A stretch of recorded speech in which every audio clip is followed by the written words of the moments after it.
Lisa was a famous top model. She was found unconscious in her dressing room during a photo shoot and taken to a hospital. Doctors said she had a severe allergic reaction, but when Lisa came to her senses, she insisted she hadn't eaten anything all day. The model's manager was very concerned and interrogated everyone who'd been around. Lisa's stylist said that she had applied Lisa's makeup and indeed hadn't seen her eat anything. The cleaning lady said she had cleaned the dressing room with organic, non-allergenic products. Lisa's main rival, Nora, said that she'd been watching the shooting all day long. She hadn't noticed anything suspicious. Who's the culprit?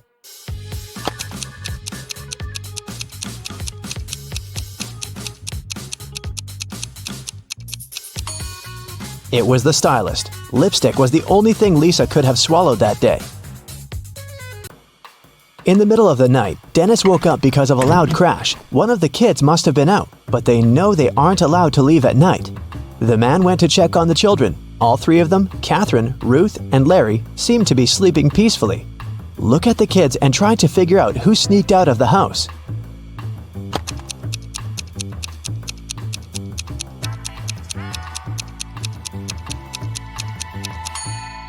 It was Ruth. There's a dirty sneaker hidden behind the curtain and several pieces of French fries under her bed.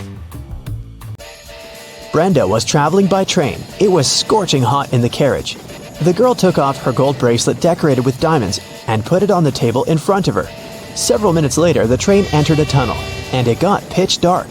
When the tunnel was left behind, there was no bracelet on the table. Brenda was shocked. "Someone's taken my bracelet!" There were just 3 other people in the compartment. Helen said she'd been sleeping. Rachel was reading a book on her phone, and Gregory had gone to the bathroom even before the train entered the tunnel. Who took the bracelet?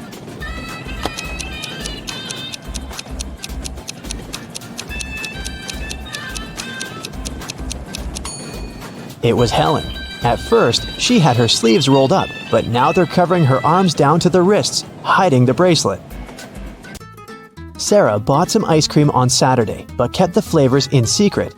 When she woke up on Sunday, all the ice cream was gone. She asked everyone in the house if they knew anything about it. James answered he had gone to work early that morning and hadn't seen anything. Mary said she wanted to have the new caramel ice cream in the afternoon. She felt bad she was going to miss it. John didn't even know there was ice cream in the house, but he was looking forward to trying it. Can you figure out who knows something?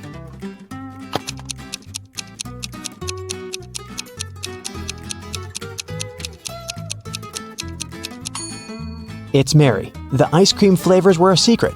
She couldn't be sure there was a caramel taste among them. Can you tell who's a real mermaid here?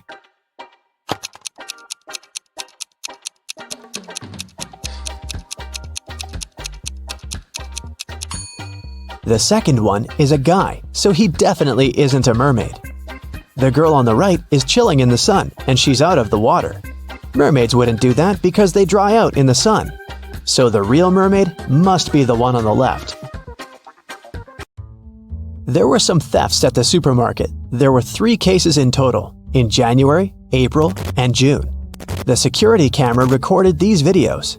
The security officer tried to have a closer look and suddenly noticed one detail. After that, the identity of the thief became clear. What did he notice?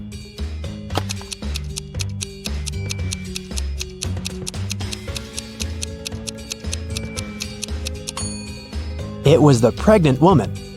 The attentive security officer noticed that in January, she looked about 6 to 7 months pregnant. In June, she looked the same. Seems like it's the mysterious case of the baby bump that was really a canned ham. One day, a thief decided to rob the local bank. He came up with a brilliant plan to dress up as one of the bank tellers and try to sneak into the vault. As he was approaching the vault, he saw a security guard standing right in front of the door. The robber hadn't anticipated this, so he hid and watched the guard carefully when one of the actual bank tellers walked up to the door. The security guard said 12. The worker answered 6 and got in. Then another teller came up to the vault. When the security guard said 6, the person answered 3 and was granted access. The thief nonchalantly walked up to the security guard when the guard said 10. The robber confidently answered 5. He was arrested immediately. So why was the thief's answer wrong, and what could he have answered instead?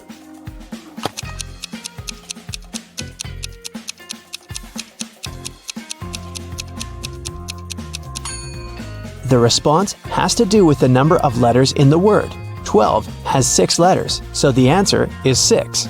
6, in turn, has 3 letters, so the answer is 3. Well, you can see by now that the robber should have said 3. Looks like he wasn't as brilliant as he thought.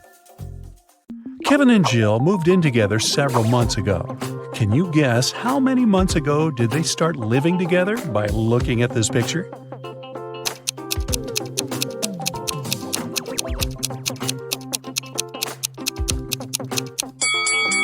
There's a cleaning schedule hanging on the fridge. It has colored stickers with their names. They've been keeping this schedule for 5 months already. Therefore, they moved in together 5 months ago. New Year was coming, and Kevin invited Jill to spend the holidays in his parents' house. When they arrived, Kevin introduced Jill to his father and 2 brothers. Suddenly, Kevin's mother entered the house with her 2 best friends. They just came back home from the mall. Can you help Jill decide which of these 3 women is Kevin's mother?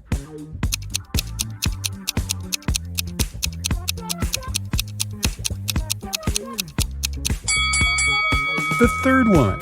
The mole on her face is identical to Kevin's. Also, she's the only natural blonde among these women. Although the other 2 ladies also have blonde hair, their roots are dark. Kevin gave Jill a tour around the house. He offered her to play a game and guess on the second floor. She was supposed to guess which of the 3 bedrooms was Kevin's room where he lived with his parents. Have you guessed?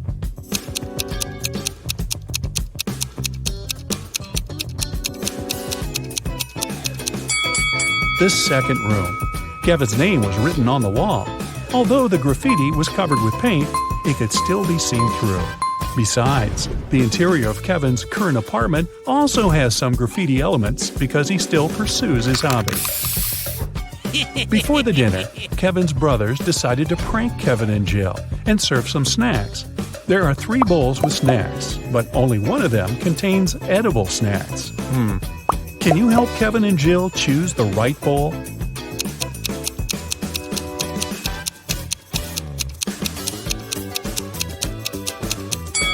The first bowl has spiders in it. The second bowl doesn't only contain chips, but also Lego parts. And there's a couple of dirty socks inside the third bowl. Therefore, the safest option is bowl number 2.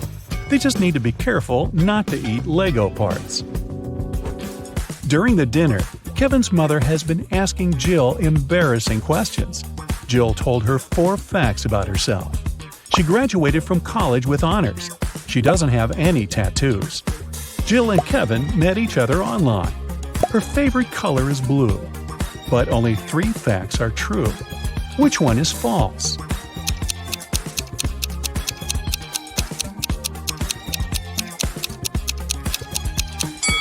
Jill does have a tattoo. Take a look at her ankle. Next morning, the entire family gathered in the living room to have breakfast and unpack Christmas gifts. Can you guess what gift is from Kevin's mother to Jill?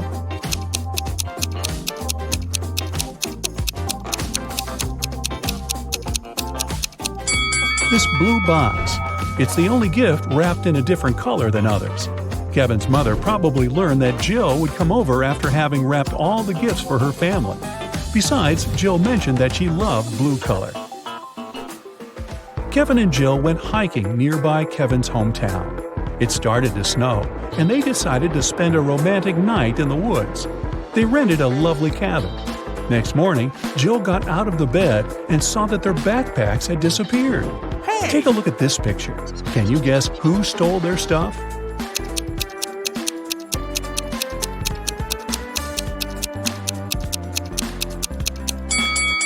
Kevin's brothers decided to prank them. There are traces of 2 people on the snow, and one of the brothers dropped one of his purple gloves. Kevin's brothers jumped out of a barn where they hid. They decided to go for a walk and found a secret base in the mountains. It was well guarded, but Kevin's brother Mike found an open door. The door slammed shut just as Mike got inside. He saw 3 pots in front of him. There was a fire in the first one. The second one was full of acid, and there was a working electric saw in the third pot. Suddenly, a mysterious voice said, "You can get a key from one of the pots to break free, but you can't move the pots." How did Mike escape?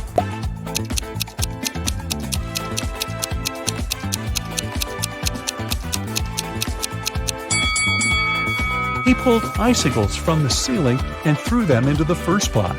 The icicles melted and put the fire out. The guys continued their journey. Soon after, they decided to stop and have a quick snack. Kevin's second brother, Andy, spotted a cave. As soon as he entered the cave, the way out disappeared. Now he must choose between 3 doors. There are poisonous scorpions behind the first door. There's a sleeping potion behind the second door, and he would have to drink. Finally, there's a hungry tiger behind the third door. What should Andy do to escape?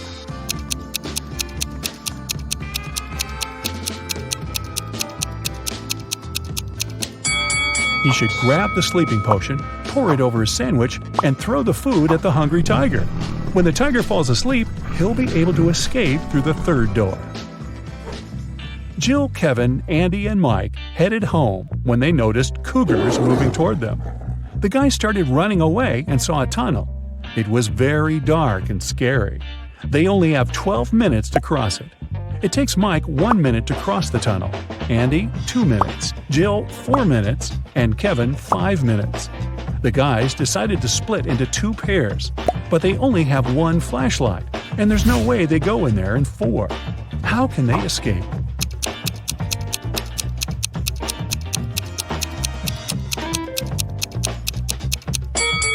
Andy and Mike should walk through the tunnel with the flashlight in 2 minutes. Then Mike returns. They still have 9 minutes. Kevin and Jill run through the tunnel with the flashlight and give it to Andy. It will take another 5 minutes. Then Andy should run to Mike, and they will escape together with the remaining 2 minutes. Kevin and Jill returned home, but the adventure continued. Someone robbed their apartment yesterday. They called the police and questioned the neighbors. Dan said that he had spent all holidays at work and didn't come home at all. Vicky was wearing headphones because she was making music, so she couldn't hear any suspicious sounds. And Emily spent the holidays at her sister's place because construction workers had to finish renovations in her apartment. Who is lying?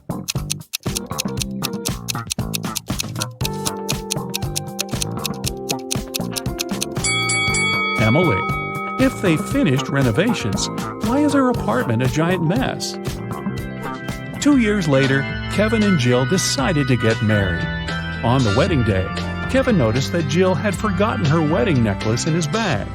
He went to her dressing room to get the jewelry, but when he got there, he saw 3 identical Jills wearing identical dresses.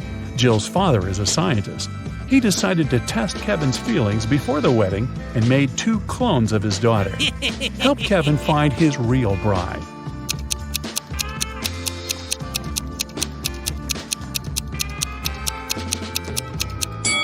It's the third one. She has a tattoo on her ankle, remember?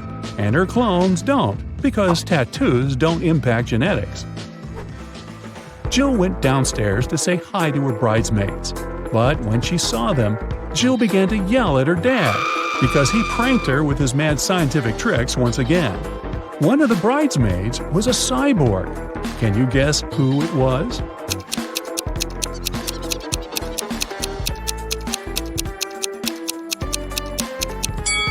This elegant lady over here. What is she doing with her head? Kevin's mother was responsible for the wedding banquet. But when she entered the kitchen and saw the food served by the catering company, she got very upset. She called the company's office and started to yell at the manager, telling them to fix the disaster immediately. Can you guess what made her so upset?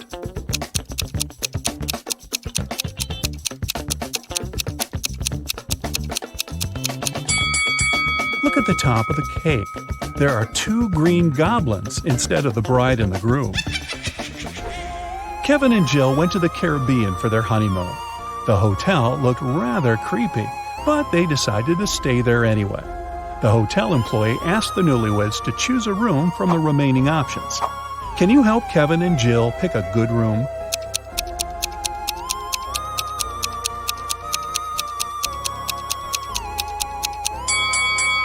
There were weird stains on linen in the first room. There's a spider web on the chandelier in the second room, and the third one looks pretty good. Jill decided to chill in the swimming pool. On her way to the dressing room, she noticed a TV in the hall and heard some breaking news. Someone spotted a zombie in town. The creature probably went downtown, and it could be anywhere. Zombies are not very good at swimming and move very slowly. Jill entered the dressing room and met 3 people. Can you tell who the zombie is?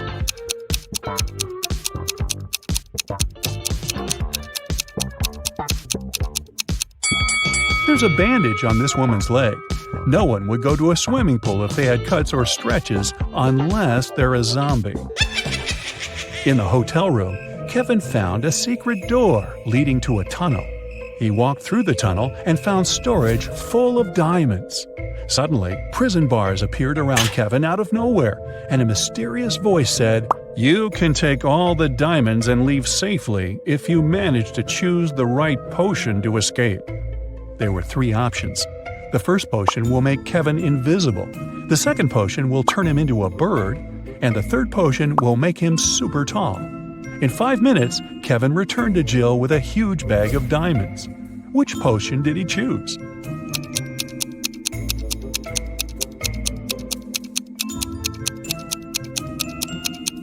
The second one. He turned into a small bird that flew through the bars.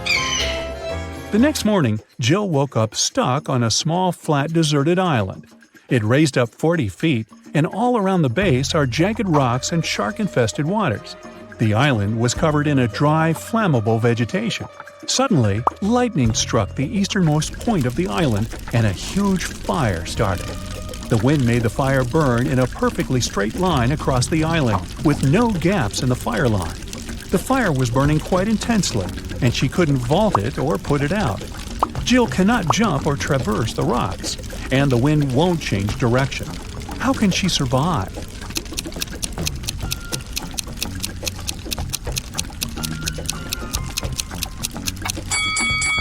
Jill can start a fire herself, which will burn behind her. By the time the main fire gets there, she will be surrounded by an already burned area, and the main fire will not harm her.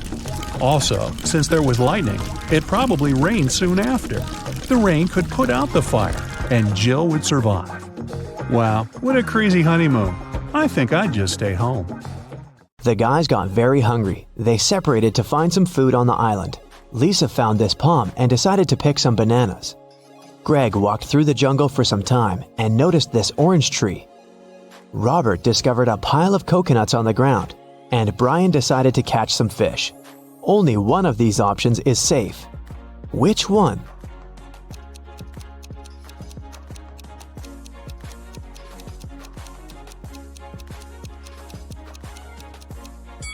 A creepy snake is hiding among these bananas.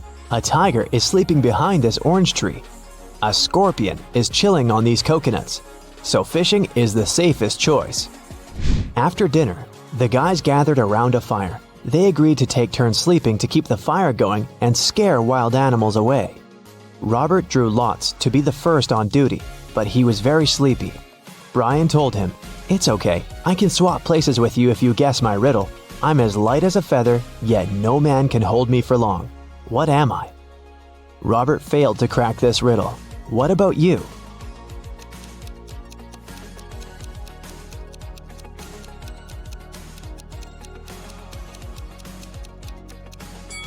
The answer is breath.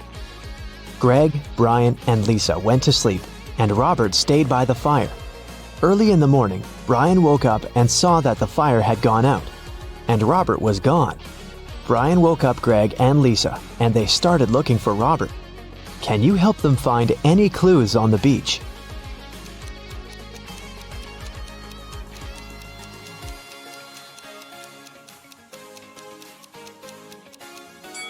All 4 of them are barefoot, but now there are boot prints in the sand, and a drone is flying in the sky along with the birds. It seems that this island is not as deserted as they thought.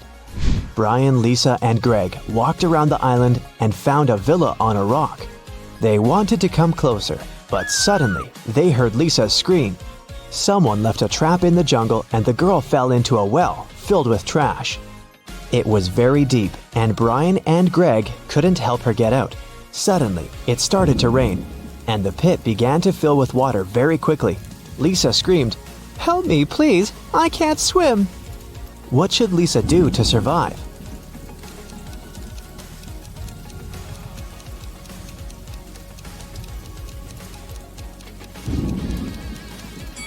She can take these 2 empty canisters and use them as a life buoy.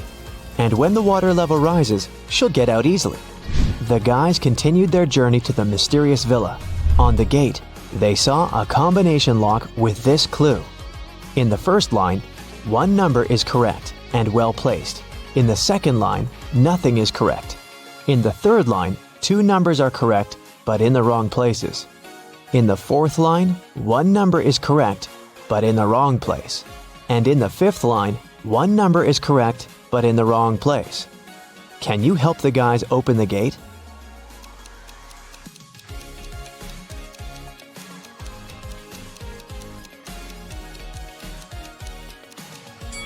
Let's start with statement 2 and exclude numbers 9, 2, and 0. From statement 3, we can conclude that 5 and 7 are in the final code, but we still don't know the order. Let's take a look at statements 4 and 5. Both lines say that 1 digit is correct, but in the wrong place. So, the remaining digit can be either 8 or 6, but we already know that 7 is in the code. Therefore, the digit that fits statement 5 is 7. Now we can exclude 6 and conclude that the remaining digit must be 8. Now, let's determine the order. In statement 3, we have 2 correct numbers in the wrong places. Since the third position in the code is already occupied by 8, we only have one option: to put 7 first and 5 second. Therefore, the correct code is 758. The guys entered the villa. The backyard was full of pirates, and they were having a pool party. Suddenly, Lisa began to cry. Can you guess why?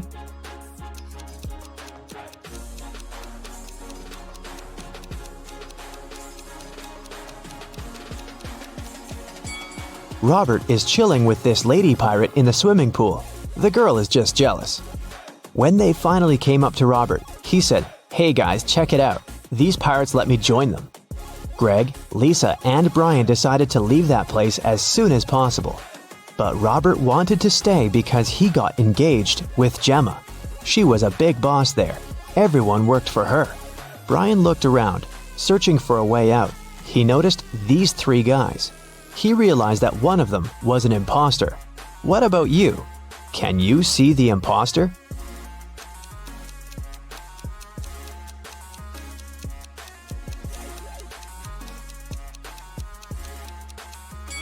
It's the third guy.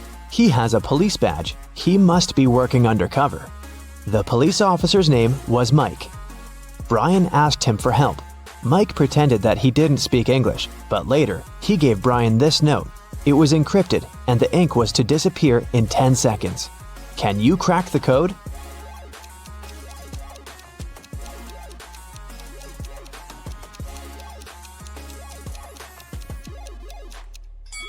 It says, helicopter. Molly works at a veterinary hospital in a safari park. First thing in the morning, she feeds this animal. Can you guess its name?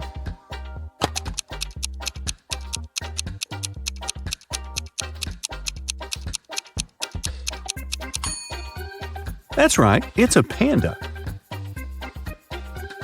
After that, she brings food to this animal. Can you guess its name?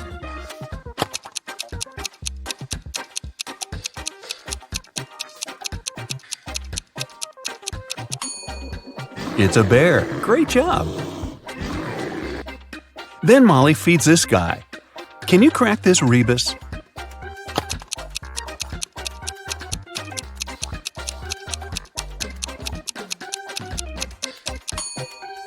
It's a tiger. After feeding the tiger, Molly says hi to this animal. Have you guessed its name?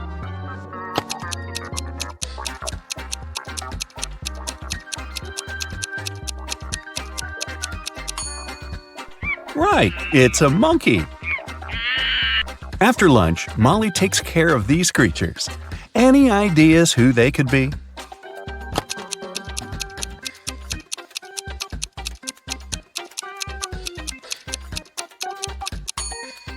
Butterflies. Great job! One day after breakfast, Molly checked money donations for the animals. A crow got $7, a ladybug received $21, and a spider got $28. Based on this information, how much money will the tiger get?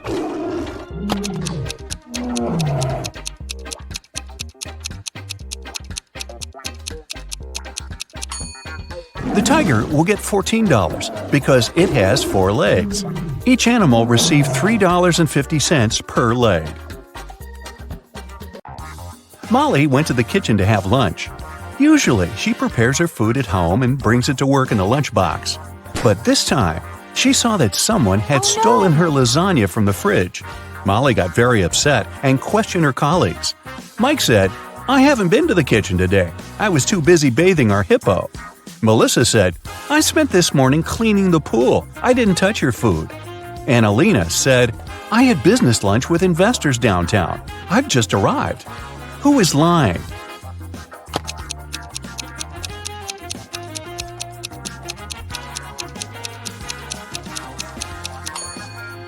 Melissa.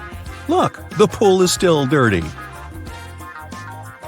Mike offered Molly a deal. "I'm going to give you my lunch if you crack this riddle. I'm an odd number. Take away 1 letter and I'll become even. What number am I?" Can you help Molly?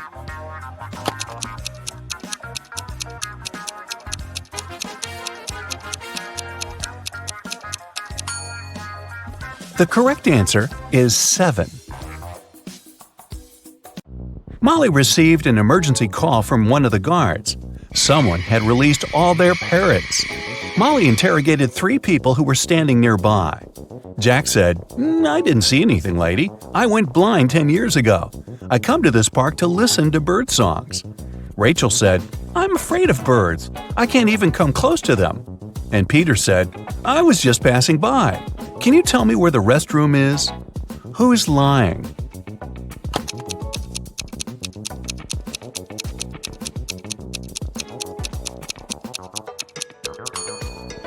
It's Jack.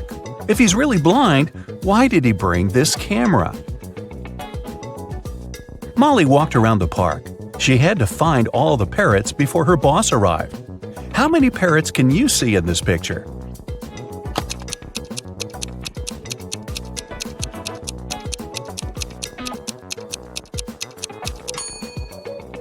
I see 5. What about this image? Can you see any parrots among other birds?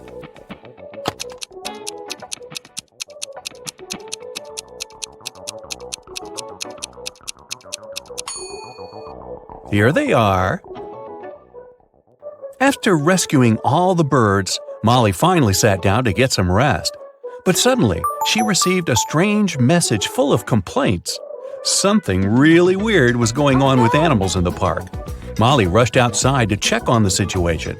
Can you help her figure out what's so weird here?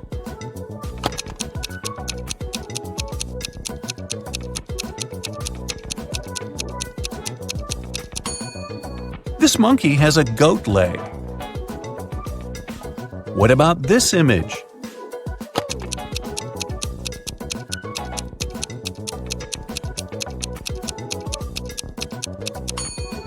This fish is definitely from another planet. What about these tigers? What's wrong with them?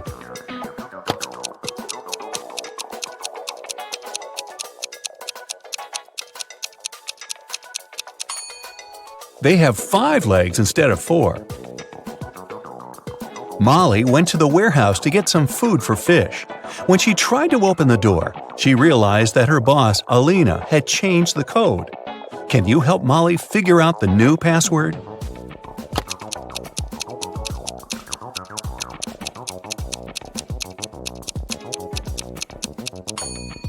Look at this note. It says tiger, cat, leopard, wolf, lynx. That's a little hint, since one word is different from the others. The correct password is wolf. This is the only animal that doesn't belong to the cat family. The lights inside the warehouse suddenly went out. Molly got lost. After wandering around the building for a while, she found 3 doors. But behind each of them, there was a trap. Hungry lions hid behind the first door. Instead of the floor, there was a pool swarming with fish behind the second door. And venomous snakes were waiting for Molly behind the third door. Which way should she choose?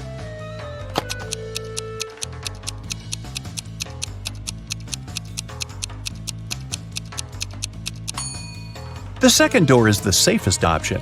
Molly can use the diving suit that lies in the corner of the room. Also, Molly can feed the fish along the way. Molly and her colleague Mike were going home after work late at night. Suddenly, they saw their boss, Alina, talking to bats. They snuck in closer and hid behind a bush. Alina looked like a vampire and laughed like a freak. Next morning, Molly and Mike decided to check whether Alina was a human or a monster. It was her birthday, so they brought her 2 bouquets of flowers. But Alina accepted only one of them. This was when the guys learned for sure that Alina was a real vampire. How did they know?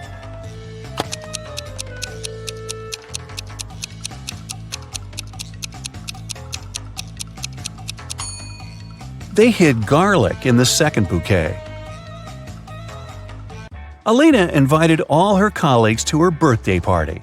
Molly didn't want to come alone, so she uploaded a dating app, hoping to meet someone special. Oh no! Here are several pictures of nice guys, but one of them lives with his girlfriend. Can you tell who?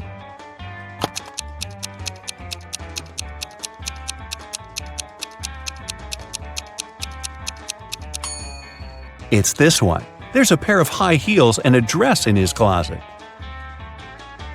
Alina asked Molly to arrive earlier to help her prepare for the party. Molly was cooking snacks in the kitchen when she heard a scream. She ran into Alina's room and saw her crying on the bed. Someone ruined her party dress while she was taking a shower. Molly interrogated 3 suspects. Kim, the cleaning lady, said, "It's not my job to take care of Alina's clothes. I was cleaning the house all day." Sam, the gardener, said, "I've been hanging string lights and decorating the garden for the party. I haven't even entered the house yet." And Alina's sister, Lily, said, "I didn't touch it. But anyways, this dress didn't suit Alina at all. Purple is my color. Everyone in this family knows that." So, who ruined the dress?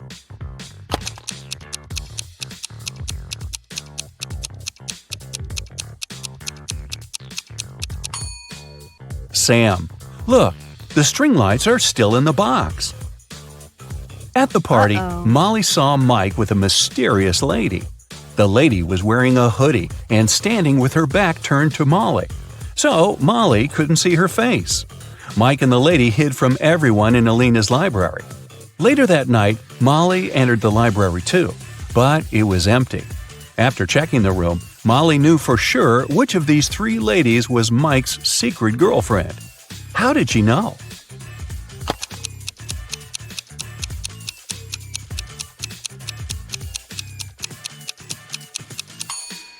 The second lady is wearing only one earring. She lost the second one in Alina's library, and Molly found it on the carpet. Alina called the police early in the morning. Officers arrived at her place and questioned her. She said, "My husband and I had a romantic dinner last night, but at some point we had an argument. Then he felt sick. At least he said so, but I didn't believe him. He always tends to exaggerate things. So I slammed the door shut and left. I came back home in the morning and saw him unconscious on the floor. I don't know what happened to him." The officers immediately arrested Alina. Why?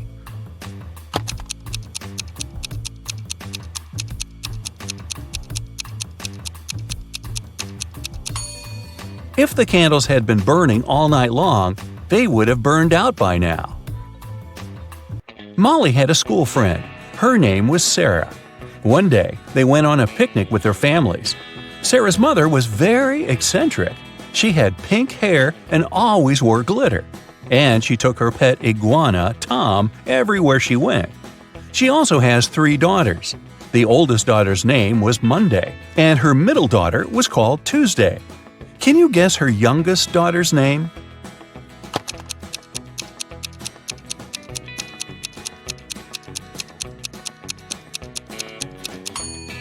This is Sarah's mom, so it's pretty obvious that her youngest daughter's name is Sarah, right? Rick had a job interview at the hospital. He had been dreaming of becoming a vet all his life. Molly liked his resume, so she decided to test his logical thinking with one final riddle. She gave him this list of months and asked just one question: which month comes next? Can you help Rick out?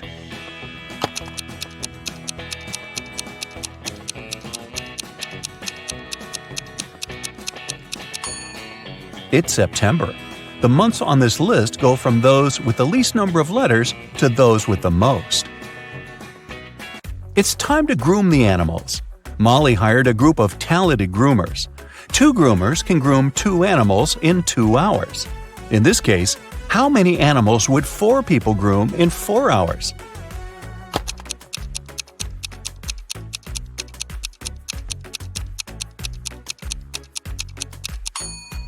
Your first instinct was probably to say 4 animals. But in fact, the correct answer is 8. And it makes sense, because 4 groomers would groom 4 animals in 2 hours. And in 4 hours, this number will double. I'm something people love or hate. I change people's appearances and thoughts. If a person takes care of themselves, I will go up even higher. I can fool some people. To others, I'm a mystery. Some people might want to try and hide me, but I will still show. No matter how hard people try, I will never go down. What am I? Have you guessed?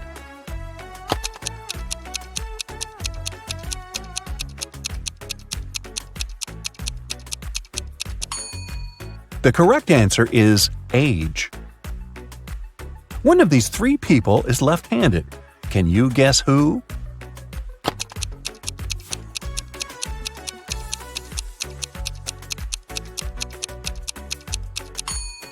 It's the waiter. It's easier for lefties to hold a tray in their right hand and serve dishes and drinks with their left hand. The owner of an ice cream parlor filed a theft report. Someone stole all the money from the register. He was only gone for like 2 minutes. Detective Callum showed up 20 minutes later. There were 3 people inside. Ainsley said she had been talking on the phone with her friend. She hadn't seen anything. Red said he just arrived a couple of minutes ago. Joshua said he wasn't really paying attention. He didn't notice anything. So, can you figure out who's lying? Who stole the money?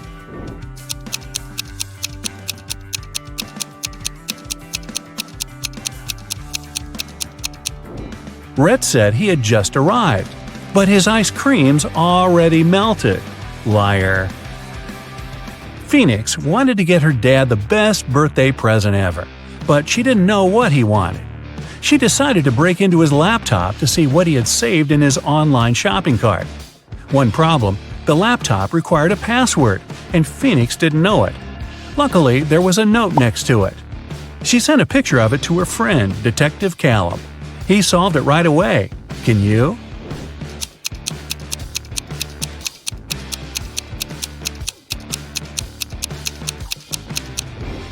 The note doesn't make sense because it's upside down. Flip it over and you'll see a sequence of numbers 88, 89, 90, 91. The numbers before it are 86 and 87. So the password is 8687. Detective Callum traveled to a small neighboring city where young women were being kidnapped every day. 4 had already gone missing. They all lived on the same street. Their names were Ava, Bella, Celeste, and Daphne. There were only 3 women left on the street: Ava, Riley, and Georgia. Callum had to act fast. Who would be the next target?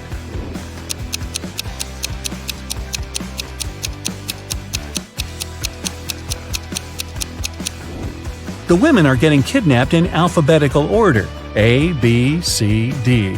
The next target will be Ava. Mr. Coleman's mansion was robbed while he was on vacation. He immediately called Detective Callum. Everyone who had been to the house got interrogated. Sydney, his sister, said she'd gone to the house a couple of times to find some papers on Mr. Coleman's desk. Samantha, the gardener, said she'd come every week to water the plants. Asher, the cleaner, said he'd come every Friday to clean the house. Callum found all 3 of their fingerprints on Mr. Coleman's desk. He now knew exactly who the robber was. Who?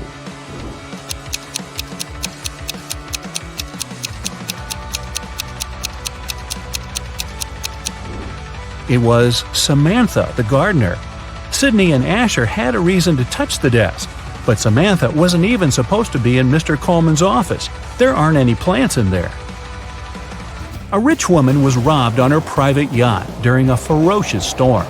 A witness said they saw Kai watching the woman right before she was robbed. Kai denied everything and said he was in his cabin at the time, writing a letter to his wife. Detective Callum asked to see the letter. 5 seconds after Kai handed it to him, Detective Callum put him in handcuffs. Why?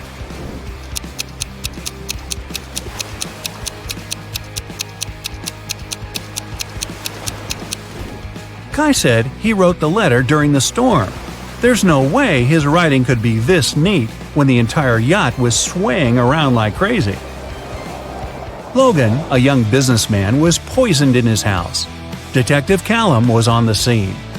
Pretty soon he had 3 suspects. Logan's girlfriend, Michaela. She said she hadn't seen him that day because she was busy at work. Next, there was his business partner, Rob. Rob said they'd had an argument and they both got pretty angry, but he hadn't poisoned Logan. The last suspect was Blair, the driver. She said she wouldn't know how to poison someone even if she wanted to. Who should Detective Callum arrest?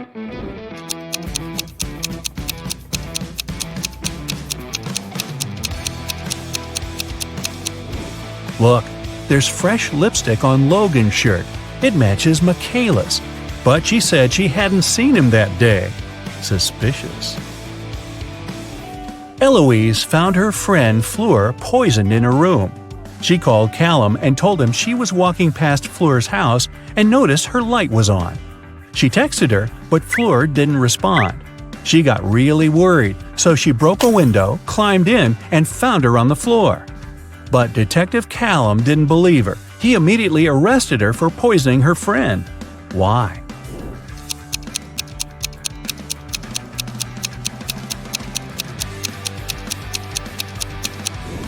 Eloise said she broke a window to get in. If that was true, the broken glass should be inside the room, but it wasn't. Eloise had to cover her tracks, so she broke the glass later from the inside. A college student was robbed during a flag presentation. Detective Callum arrived to investigate the case and interrogated several suspects. Kennedy said that she was in the bathroom at the time. Gavin said he'd noticed that the Japanese flag was hanging upside down, so he'd gone over to fix it. Eleanor said that the student who was robbed was her best friend. She would never do that. Who's guilty?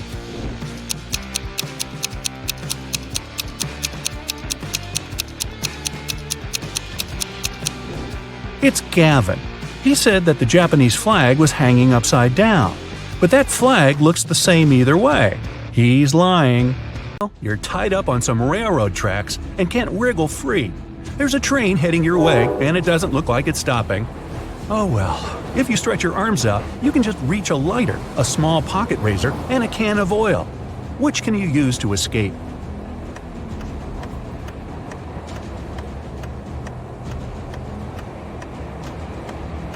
Pour the oil on the ropes holding you down. It'll act as a lubricant, and you'll be able to wriggle free. Taylor finished another awesome ice fishing session. He packed up his gear and walked back home with his dinner. Halfway back to the car, he realized he was being followed by a hungry cougar. It started chasing him. Taylor was so close to his car, but the cougar was gaining on him. What should he do?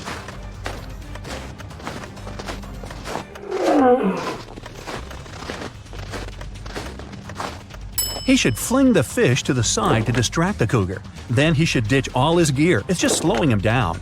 That way, he's got a chance of making it to the car before he turns into cougar chow. Well, you find yourself in a pitch-black room.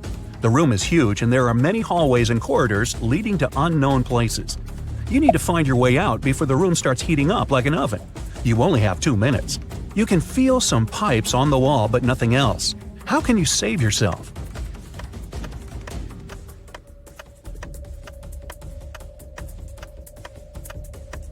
When the pipes start heating up, they'll probably turn red. It'll already be super hot by then, but you'll have just enough time to figure out the layout of the room and find a way to escape. Angela decided to go for a nice walk in the forest. About an hour in, she tripped and spilled all her water. No problem. Right in front of her was a tiny lake, and close by a small stream and a cactus. Which one should you use to get herself a refreshing drink of water?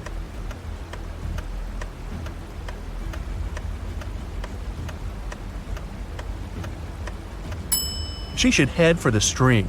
That lake isn't moving. That means it probably has bacteria living in it. And a single cactus won't have enough water to quench your thirst. Even though the stream is pretty small, moving water is almost always the safest option. What are those things? Oh, paw prints. Those are bear tracks heading to the forest, a wolf print coming out of the forest, and some elk prints heading toward a lake. Well, what's the best place to go if you're not into the whole being eaten thing? Think fast.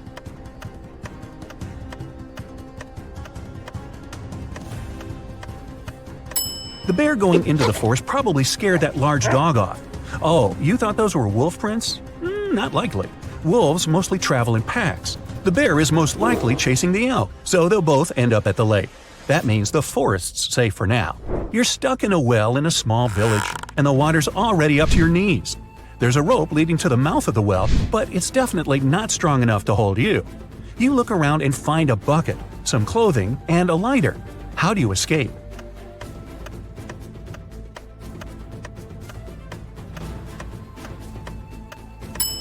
Shove the clothes in the bucket, tie the bucket to the rope, and light the clothes on fire. Then quickly hoist the bucket up. Chances are, in such a small village, someone will see the smoke and run over to help you. Kate finished her morning hike and decided it was time to go home. She saw a vintage Jeep parked by the hiking path. While she was admiring it, a huge grizzly appeared in front of her. The bear didn't seem that interested in her, for now, but that could change any second. There was a large screwdriver on the floor by the Jeep. What can she do to make sure the bear won't be interested in her?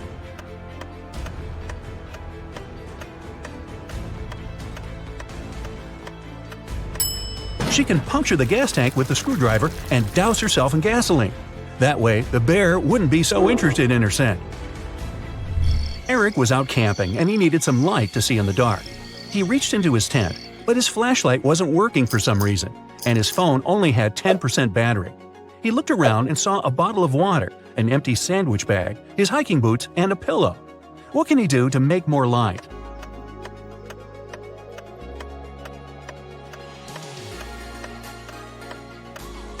He can take his phone and put it right next to the water bottle. The water inside the bottle will diffuse the light, making it much brighter. Adrian and Jack went rock climbing all day, then realized it was time to head home. After a long walk through the woods trying to get to their car, they realized they were totally lost. They'd never been in these woods before. They didn't have a clue what to do. What's worse, Jack collapsed from exhaustion and couldn't take another step.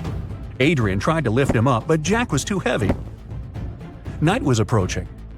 He tried to call for help, but neither phone had any signal. His only choice was to venture out and seek help. He checked both gear bags and found a small pick hammer, some ropes, some sturdy locks, and a harness. What should he do?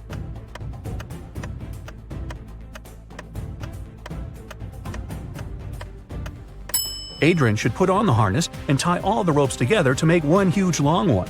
Then he should tie one end to Jack and one end to his harness. That way, if he got lost in the woods, he'd be able to find his way back to Jack. That's one long rope. Once Lily, a real estate agent, was showing a luxurious apartment to a wealthy family.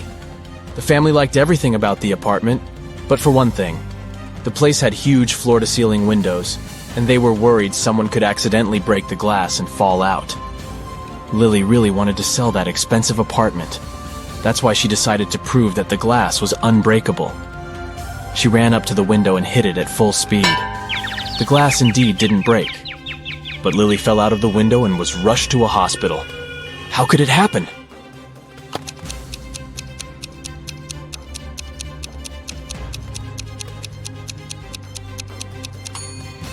The glass didn't break, it simply popped out of its frame. One day, Detective Morris decided to have a walk in the park. In the middle of his stroll, he got a call from his assistant. It turned out that a huge pile of plastic on the outskirts of the city had disappeared overnight. The detective rushed there, and guess what? The information was true. But the most bizarre thing? There were no tire tracks or any other marks around the place. But then, how could the thief transport so much plastic without using a vehicle?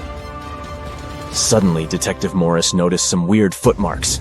Can you help the man understand who they belong to?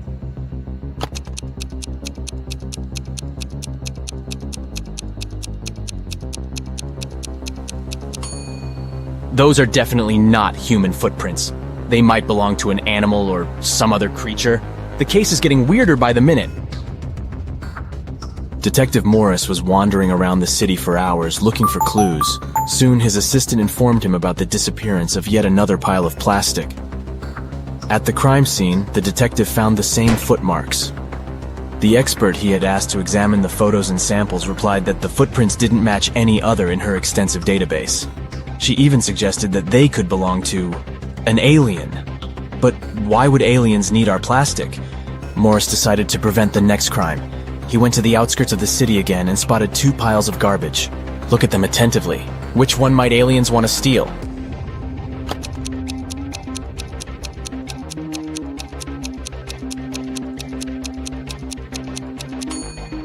They will definitely go for the pile on the left.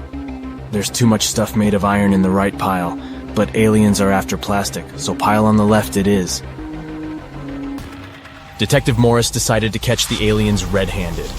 In an hour or so, the man noticed a spaceship landing not far from the piles of trash. An alien climbed out of the spaceship and transported the pile that contained plastic into the ship. Detective Morris was shocked, but there was no time for panicking. A small door was open in the side of the spaceship. He sneaked inside. He only had some time to look around when a siren started blaring. Oh no! Are they gonna take off? The man rushed back to the door, but it was already locked. Luckily, Morris noticed a math equation on the door. It looked as if it was made out of matchsticks. 5 plus 7 equals 2. But the answer was wrong. By trial and error, the detective understood he could only move one matchstick to make the equation correct. How can he do it?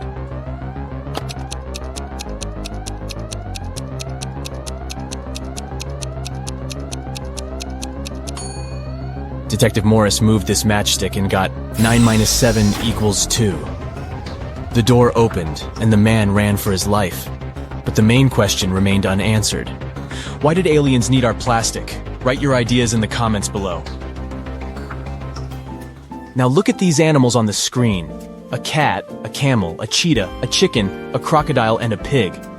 Which animal doesn't belong here?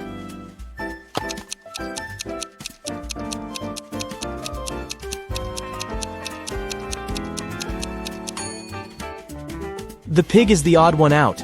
It's the only animal whose name doesn't start with the letter C. Did you get it? Nice job! Look at these 6 glasses. The first 3 are filled with water, while the other 3 are empty. How can you arrange them so that they alternate in a full empty full pattern if you can only move one glass?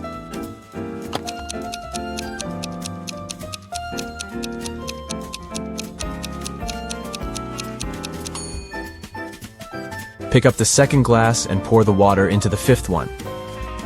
Here you go. Now you have 7 guests at your birthday party. And your task is to figure out how to divide your very round birthday cake into 8 equal pieces by making only 3 cuts.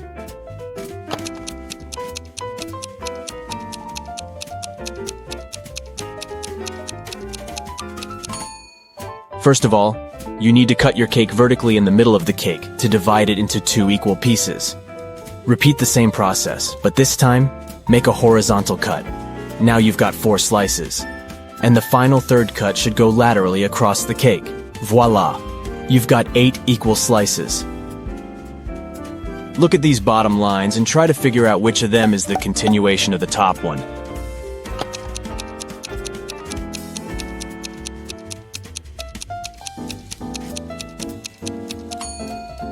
It's this line on the left, see?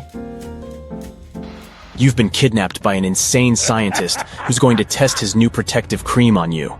After covering you with this lotion, which you absolutely don't trust, he offers you to choose one of the 3 containers he'll then throw you in.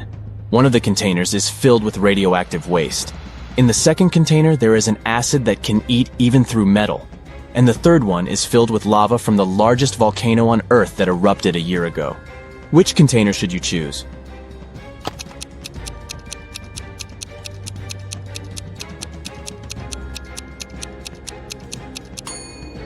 Pick the container with lava.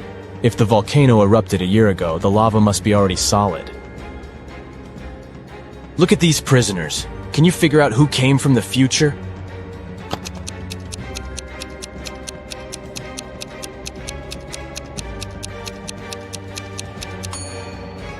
It's the guy in the middle. Unlike the other 2 men who are dressed like people were in the past, he's wearing modern clothes and cool sneakers. A terrible virus broke free from a laboratory, and now all animals and plants on Earth are mutating at a horrifying speed. Uh-oh. You've been trying to find the solution, but instead got trapped in the laboratory where it had all started. There are 3 doors you can escape through, but behind the first one, there is a bunch of aggressive flesh-eating cacti. The second door hides hundreds of venomous bees, and the third door prevents an attack of fire-spitting dragon-like monsters. Which door can lead you to freedom?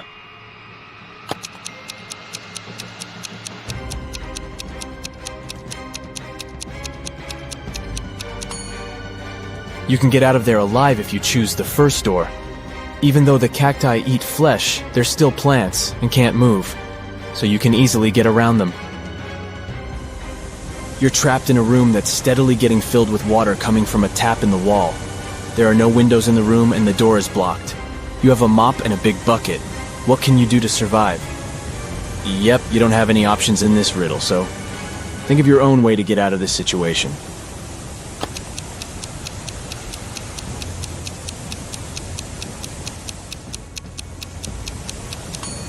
Your chances to stay alive are much higher than you might think. Just turn off the tap. Nathan came to visit his friend Zachary, who worked in a museum. Look what I've got. A priceless manuscript that was written more than 1,000 years ago. Zachary looked through the manuscript and realized his friend had been fooled. Does anything in this text strike you as strange? King Alfred V ruled the country from 1290 to 1320 before Common Era.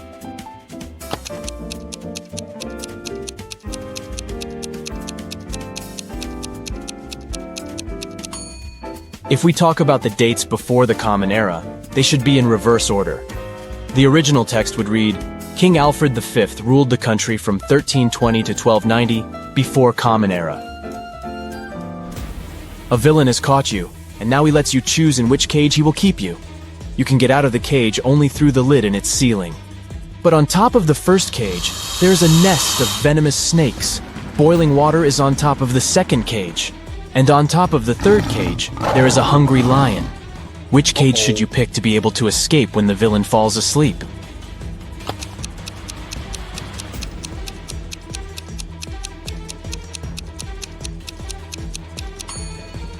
Choose the second cage because the water will eventually evaporate, and you'll get out of the cage without problems. You're locked in a small room without windows and just one door. To get out of there, you need to crack this riddle. 1, 2, 3 equals 5, 3, 2, 1 equals 9, 2, 1, 1 equals 4, 1, 1, 2 equals 3, 1, 3, 2 equals... How fast can you get out of the locked room?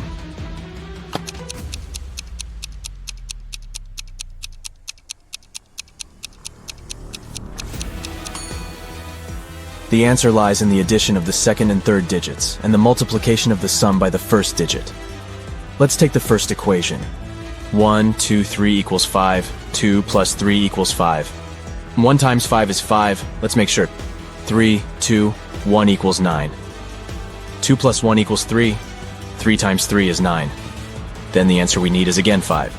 3 plus 2 equals 5. 1 times 5 is 5. Now, let's check if you can think outside the box. A few rebus puzzles will do the job. Yeah. Try to figure out this one. Weigh. Progress.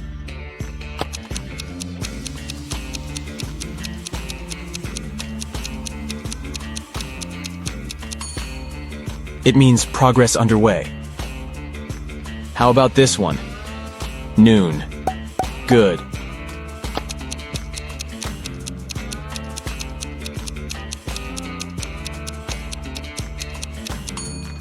It's good afternoon. Pay attention to the arrangement of the letters. C, L, E, A, N. Do you think you can figure it out?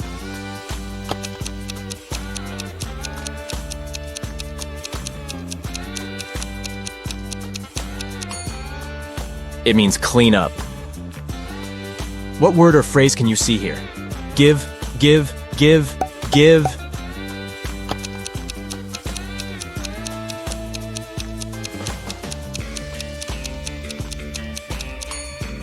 It stands for forgive.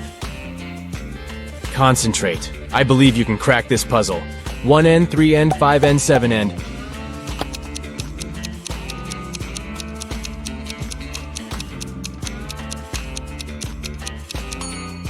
This rebus hides odds and ends. Try to figure out this one. Stay 4NCE.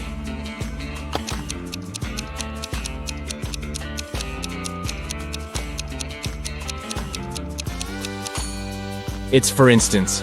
Great job! Mr. Carter, a rich man who collected antiques, asked Detective Morris to visit him. When the detective arrived, the collector said, "I've just got a precious statuette, but I need to go away on business for a week, and I'm afraid someone will break into my house." Of course, the statuette is insured, but still. Detective Morris had some other urgent things to do, but he promised to come back in the evening to figure out the solution. But when he arrived several hours later, Mr. Carter was in despair.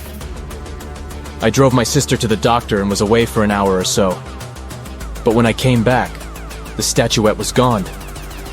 Detective Morris didn't believe the collector. Why?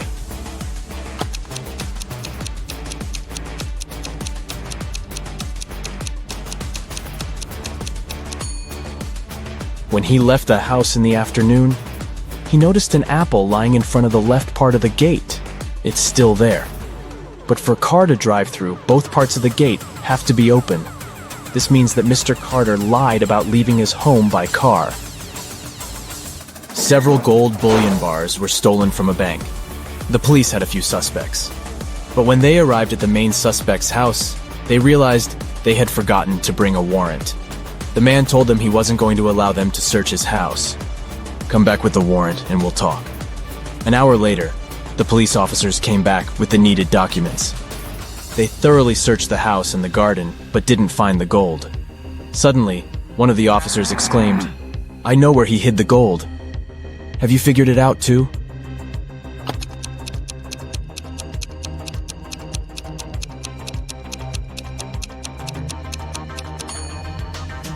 The gold is in the swimming pool.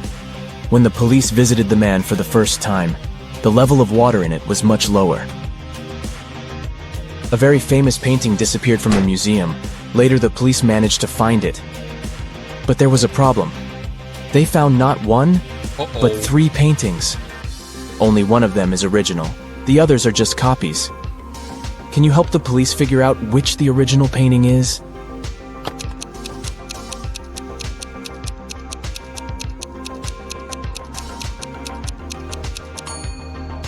It's the one with the brown frame. Take a look. All frames in the museum are made in the same style. You've got accepted to the best school of witchcraft and wizardry.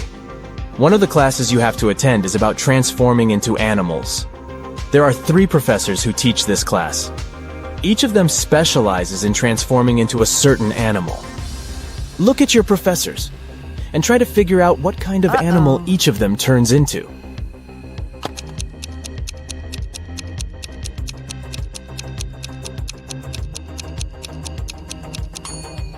Have you noticed that the first professor has a forked tongue? He must transform into a snake. The second professor has a lion's tail. It must be the animal she transforms into. And the third professor has bear claws. He must turn into a grizzly bear. Nathan sneaked out of the house late in the evening to meet his girlfriend. The teenager thought he was extremely careful and quiet, but his whole family knew about his plan. They were aware that the guy would return at midnight. They decided to make a bet. The one who would see Nathan first when the guy started climbing the fence would be the winner. No chores for them for 1 week. Not to fall asleep, Nathan's dad switched on the TV. The teen's grandfather settled in the living room and started to read a book. The grandmother went to the kitchen to make pizza, and Nathan's mom went to her room, sat down on the floor, and started meditating. Who's going to be the first to spot Nathan when the time comes?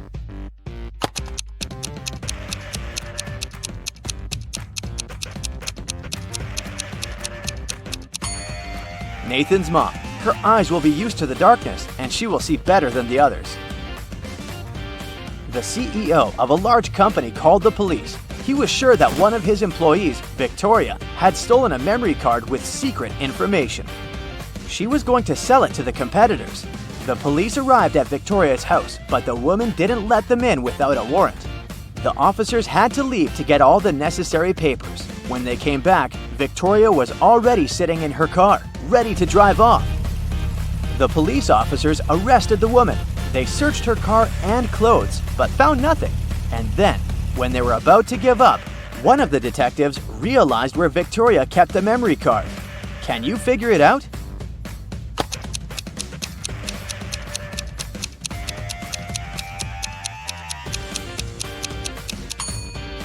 When the police first came to her, the woman had her hair down, but after that, Victoria changed her hairstyle. The memory card is in her bun. Martin was driving past a bus stop when he saw 3 people standing there. One of them was Monica, a woman he had a crush on. Martin also spotted Sam, his friend, and an elderly lady who looked like she was freezing. Unfortunately, Martin had a 2-seater car. What should he do?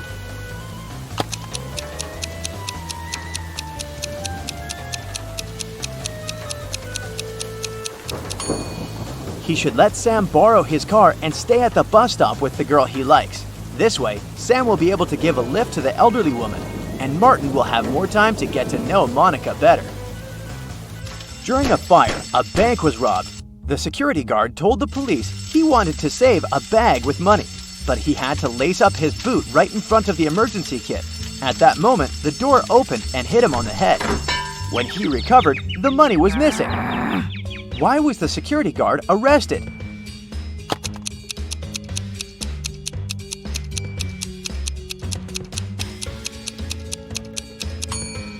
All emergency doors open outward.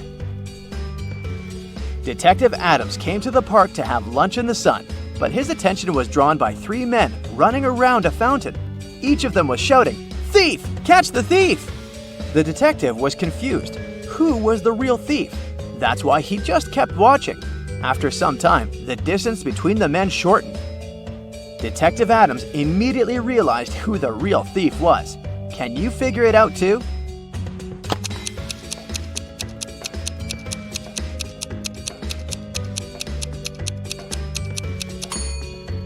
If the third man was the thief, the second one would only have to turn around to catch him. The same goes for the second man, which means the man running in first is the criminal. Someone robbed a bank in a large city. A police detective went to visit the main suspect. "I've been feeling unwell all this week, and I haven't left my apartment for 3 days. I didn't even need food. My fridge is full. You can make sure yourself," the suspect said, and indeed opened his fridge. But the detective realized the man was lying and arrested him. How did he figure it out?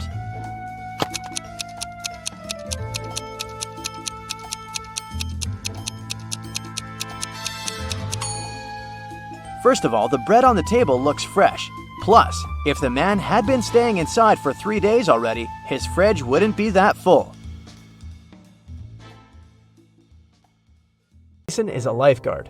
One day, a girl came up to him asking for help. She said someone had stolen her wallet, which she noticed when she was going to go and grab a soda pop. Mason checked the towel where the girl left her stuff, but the only thing he noticed were her own footprints. Is this girl lying to Mason?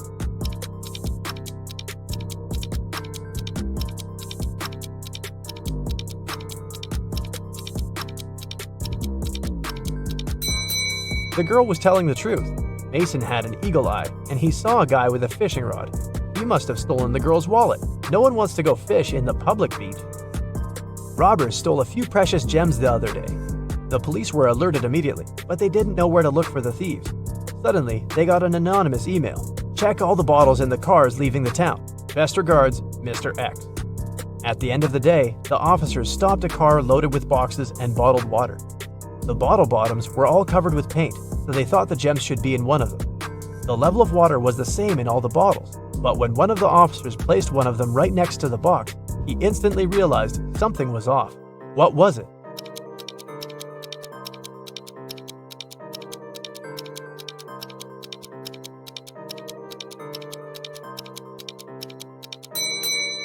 The bottle standing next to the box is much lower than those still inside.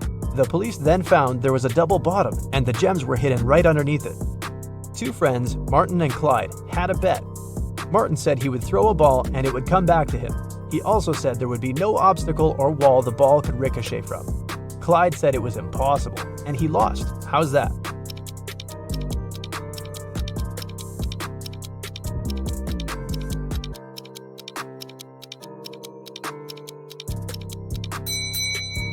Martin threw the ball straight up. It obviously came back to him. No magic, just physics. Emily grabbed a really nice muffin at the cafeteria and put it on the office desk. She wanted to save it for later, but when she came back from the meeting, she saw someone had eaten her muffin. There were only 3 people who could do that, and only one person is telling the truth. Grace said it was Alicia. Alicia said she didn't eat anything. Tina says she didn't eat anything either. Who ate the muffin?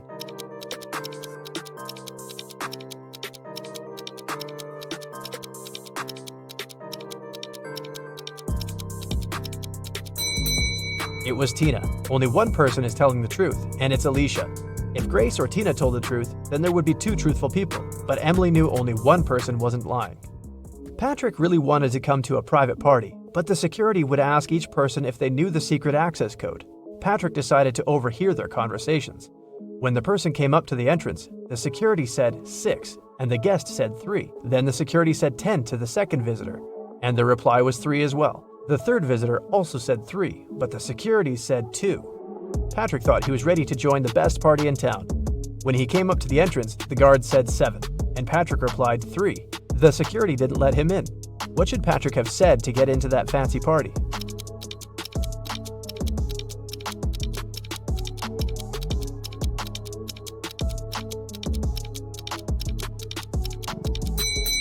He should have said 5. The guest needed to count letters. 6, 10, and 2 have 3 letters. That's why the answer was 3. In the word 7, there are 5 letters. Ben loved diamonds. For some time, he would spend $5,000 a day on precious stones. At some point, he realized he had too many gems, so he started selling them at $3,000 a piece. Sometime later, he became a millionaire. How is that possible if he was obviously losing money?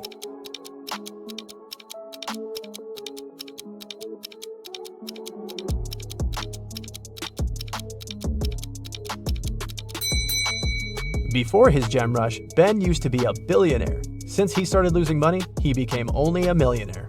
A vampire moved to a big city where nobody knew him to start a brand new life. Still, he just couldn't help it and started biting locals every single night. People got scared and invited a private investigator to solve the problem. A couple of days later, Detective Reitman had 3 suspects. He decided to visit each of them to find out who the vampire was. After visiting all the houses, he was sure he found the vampire. Who was it?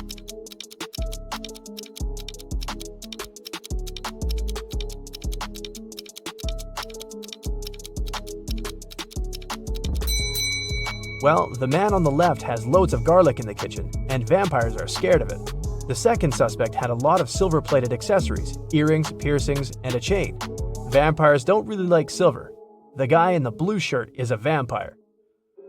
Long ago, in the kingdom of Riddles, a criminal was caught. The guards took him to the king, who was famous for loving riddles. King Archibald said that if Harry, the criminal, managed to solve his riddle, he would set him free. Harry agreed, and Archibald drew a 2-foot line on the ground with his foot. The king asked Harry to make this line 2 times shorter without touching it. In the end, Harry was free. What did he do?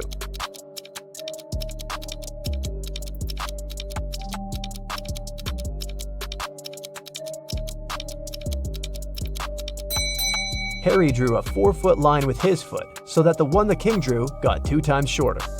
Mike has recently left his job. He's looking for a new, more exciting one. But so far, all his attempts have brought 0 results. Can you tell how many job interviews he has failed by looking at his apartment?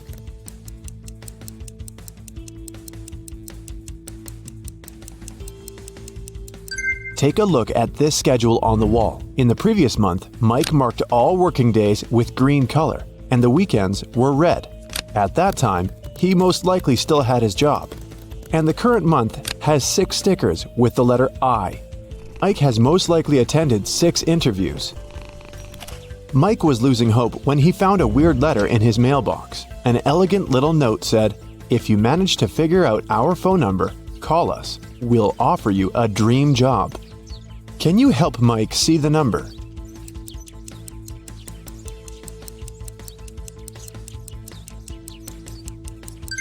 It's 713819. Mike called this number. A mysterious voice asked him to solve a riddle. I make 2 people out of 1.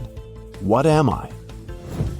In a minute, Mike received an official invitation to his dream job interview. What did he answer?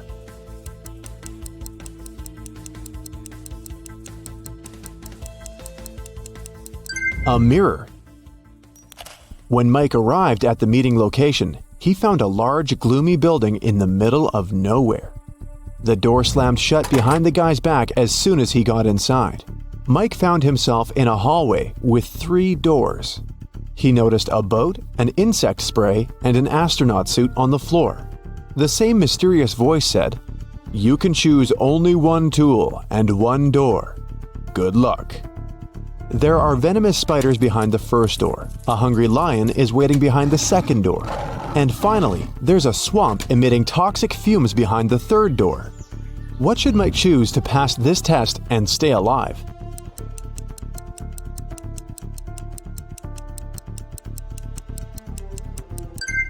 He should pick the astronaut suit and the first door. Spiders won't be able to bite through the suit. In the next room, the voice offered Mike to have a coffee break, but the guy had to choose wisely because only 1 type of snack was safe to eat. Can you help Mike pick the right food?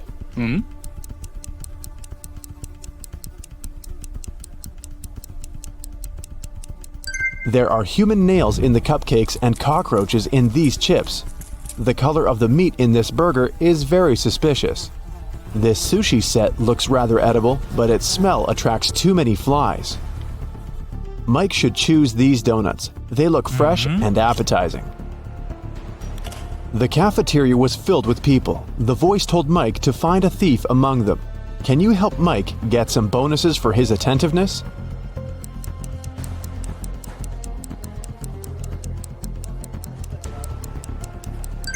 This woman over there is the thief. She's hiding spoons in her pocket. After lunch, Mike headed for the next room, but before the guy got inside, he had to solve a riddle to open the door. Some will use me, others will not. Some remember me, others forget. I can't be picked up off the ground or tossed into the sea. You can only gain me with time. What am I?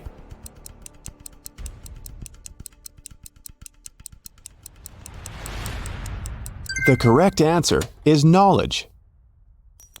Mike entered a beautiful party hall filled with people in costumes and masks. The voice told Mike to go find 1 ghost, 1 zombie, and 1 thief among these people. Look at this crowd very attentively. Can you see them?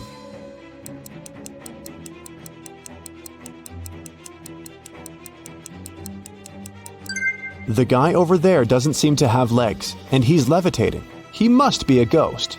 Look at this woman's food. Only zombies would eat that. And the woman over there is the thief. Her diamond ring doesn't fit her finger. Also, the ring is very similar to this lady's jewelry set. Mike tried to open the next door and receive a new question immediately. I look flat, but I'm deep. Hidden realms I shelter. Lives I take, but food I offer. At times I am beautiful. I can be calm, angry, and turbulent. I have no heart, but I offer pleasure and freedom. No man can own me, yet I encompass what all men must have. What am I? Mike solved this riddle and entered the next room. Have you figured out the answer too?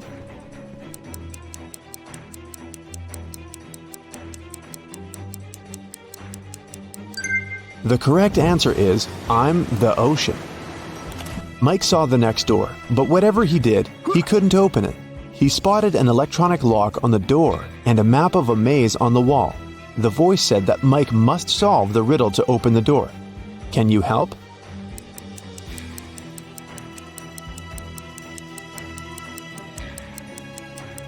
If you go through the maze from start to finish, you'll get 6251. This is the code. When Mike finally entered the room, he saw a locked safe. The voice said that Mike's task was to open the safe. What buttons should he press?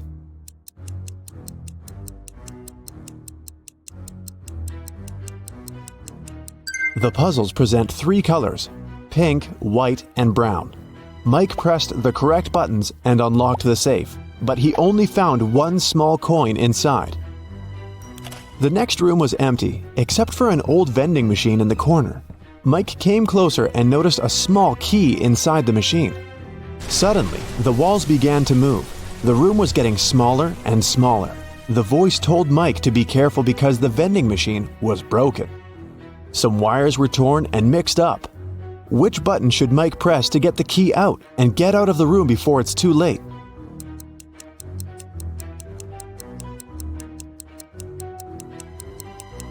Mike should use the coin from the previous challenge and press the fourth button. Then the voice asked Mike to find the odd image in this pattern. Can you help the guy?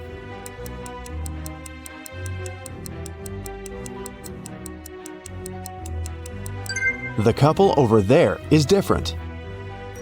In another room, Mike met a nice elderly lady, Miss Jason. She was very upset because someone had broken into her apartment. Mike's task was to find the robber. He inspected the crime scene and questioned 3 witnesses.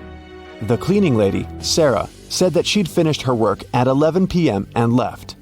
Billy, a passerby, said that he'd seen a suspicious man in a mask in Miss Jason's window. Kelly, the neighbor, was visiting her boyfriend in another city. Who's lying?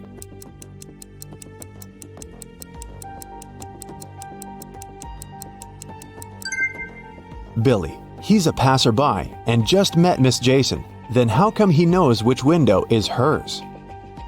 It got very dark outside, but Mike's weird quest continued. He entered a jewelry store and its owner explained the guy his next task. Someone had broken into the store and taken the most expensive diamond jewelry. But luckily, the robber left their fingerprints on the shards of broken glass. There are 3 suspects: a werewolf, an elf, and a zombie. Can you help Mike find the real robber?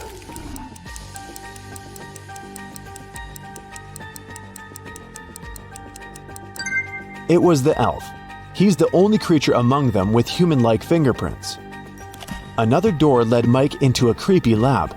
There, he saw a mad scientist playing a strange game with his patients. He asked them to choose between 2 pills. One of them was a harmless capsule with vitamins, while the other one was a sleeping pill.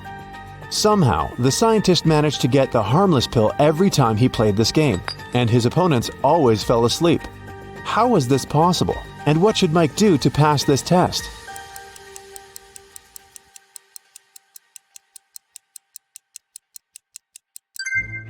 Both pills were actually harmless. The scientist added a special substance to the glasses of water he offered his patients to wash down the pills. So, to stay awake, Mike should switch the glasses or simply refuse to drink any water. The next door was locked, but Mike saw 6 buttons with the images of a candle, fire, gloves, scissors, an apple, and a light bulb. The voice said, "I was carried into a dark room and set on fire. I wept, and then my head was cut off. What am I?" 1 minute later, Mike was already walking towards his next challenge. What button did he press to open the door?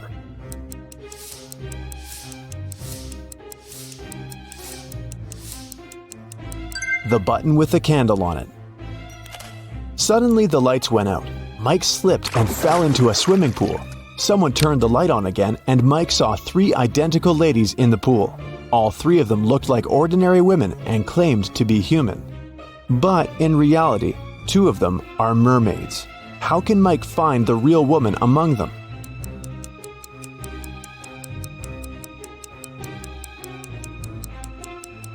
He can dive and find the one without a tail. The mermaids told Mike that they wouldn't let him out of the pool until he solved another riddle. I'm so fast you can't see me, although everyone else can see straight through me. I'm with you until your last breath. What am I? Can you help Mike solve this riddle and escape?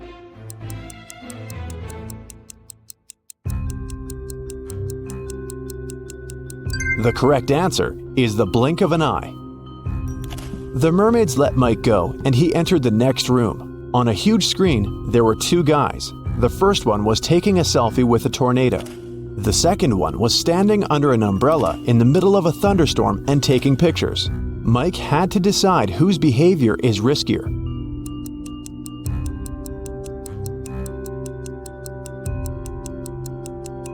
The tornado is very close. Therefore, the first guy is in greater danger. At the same time, the second guy will have enough time for another couple of shots. In the next room, Mike saw 5 zombies behind bars. All those guys were suspected of stealing a car. Mike had to decide which of them was the thief. Have you guessed?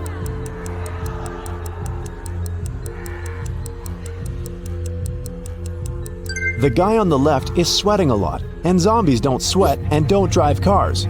He must be the thief. He's just wearing zombie makeup. Mike entered a kitchen.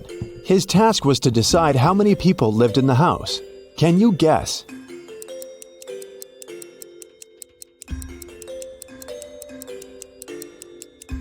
Three people. There are 3 different drinks on the table and 3 chairs. Now look at this bathroom. How many people live in this apartment?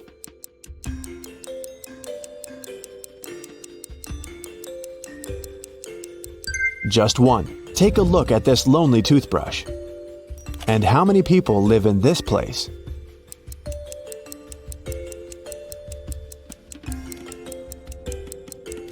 Two people. Look at the family portrait. Mike saw 3 musicians rehearsing for a performance in a garage. The voice announced his next task: to find one suspicious detail. Have you already spotted it?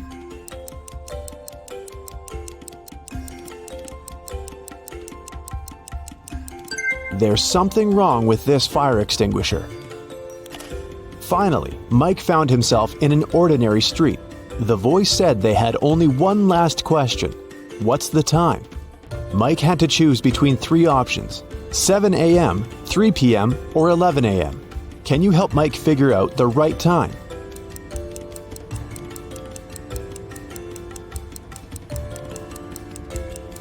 The correct answer is 7 a.m. The streetlights are still on, but the sun is casting shadows from the east. Congratulations, Mike, you're hired. David was a famous antique dealer in his town, but there were loads of people who envied him. The man had a beautiful young daughter called Liza. One evening, when the antiquarian was busy in his workshop, his phone rang. A man told him that they had David's daughter. If he wanted to see her again, he had to give his jewelry collection to the man waiting at the doors. David requested to talk to his daughter. He asked her just one question. I have 2 hands, but I can't scratch myself. What am I? When David heard no answer, he said, It's not my daughter, and hung up. What's the answer to this riddle?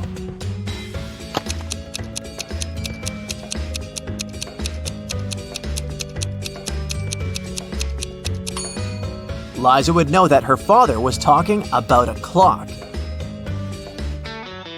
It took 9 years to build the world's tallest skyscraper. Every next year, the builders managed to double its height. How many years did it take the skyscraper to reach half of its maximum height?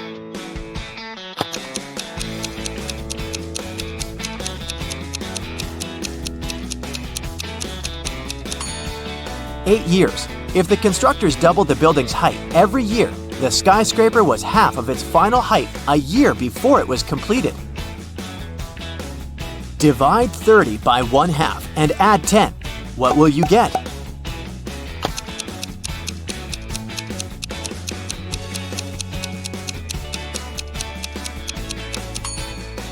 The correct answer is 70. Most people divide 30 by 2, add 10, and get 25. But when you divide a number by a fraction, you should actually multiply it by the denominator, which is the number below the line. This way, 30 times 2 plus 10 equals 70. You find yourself in the middle of a forest with 3 paths in front of you. The first one is covered with burning hot coals. The second path is so cold that it feels like Antarctica right under your feet. And the third path is covered with sharp nails. Which path should you choose?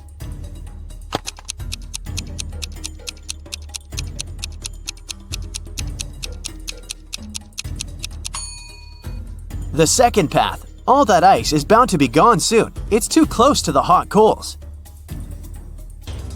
The police were looking for Kyle for 2 days. The guy went hiking and never came back. Finally, he was found. Someone had hit him on the head and left him lying in the bushes. Kyle only managed to say, "Friend," and lost consciousness. The police officers had 3 suspects, all of them Kyle's friends. Zachary said he'd spent these last days at work getting ready for a conference. Jeremy told the detectives he sprained his ankle and had been in bed for 4 days. And Billy explained he'd been to New York for business. He even showed the police officers his boarding pass. Who's responsible for the accident with Kyle?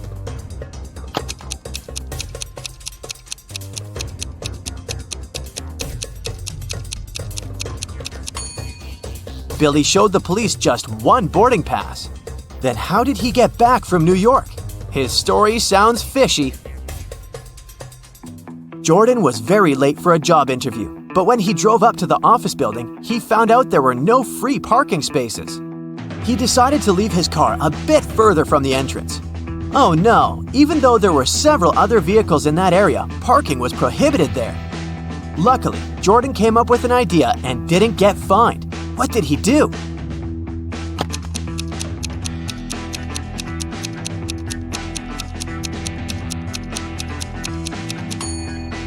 He took a parking ticket from another car and put it on his windshield. It looked as if he'd already been fined. Hey, I didn't say it was an honest solution.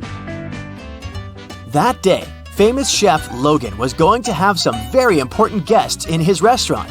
He was anxious because his future depended on how they would appreciate his food. Everything had to be perfect. There was only 1 hour left before the guests were supposed to arrive. And that's when Logan discovered someone had left ugly red handprints on his sparkling white jacket. He examined the stains. It was ketchup. Logan knew that some of the cooks didn't like him. Look at them and tried to help the chef figure out who's guilty.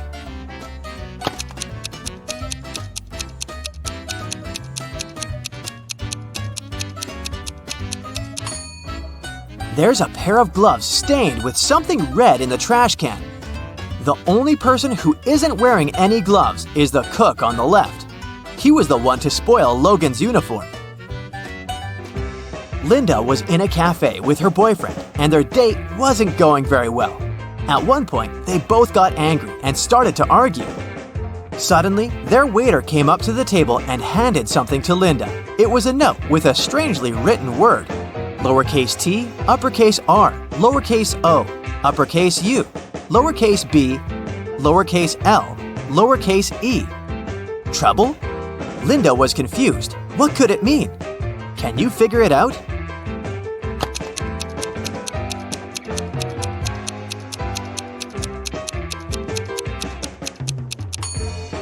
It's a rebus puzzle. The waiter got worried and asked Linda, "Are you in trouble?" Hey, meet Callum, the world's best detective. You ready for a ride-along? Let's go. It was a rainy and gloomy day, and Detective Callum was having a snack in his office. Suddenly, a woman burst in and asked for help. She said she had hung her laundry outside to dry, then gone back in the house to watch some TV. When she went back out, her favorite dress was gone. She suspected her neighbor, Jane. She was always jealous of that dress. She even wanted Jane arrested. Detective Callum wasn't impressed. He said she had just made up the whole story. How did he know?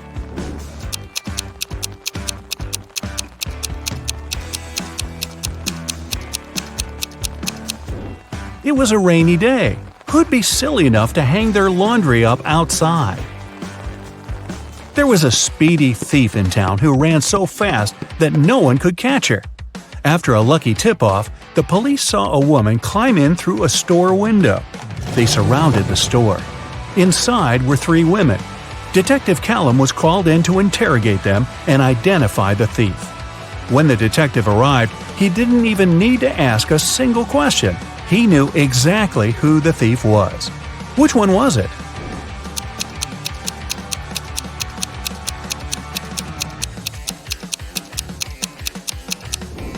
It was the third woman. These 2 are wearing heels. They wouldn't be able to run in those things. The third woman is wearing sneakers. A downtown bank was robbed. There were 2 criminals, but police could only catch one of them, Bill. Bill refused to say who his accomplice was, but the police had already rounded up 3 suspects: Harry, George, and Ben. They called up their trusty friend, Detective Callum. The detective only needed 5 seconds to crack the case. I'll give you 7.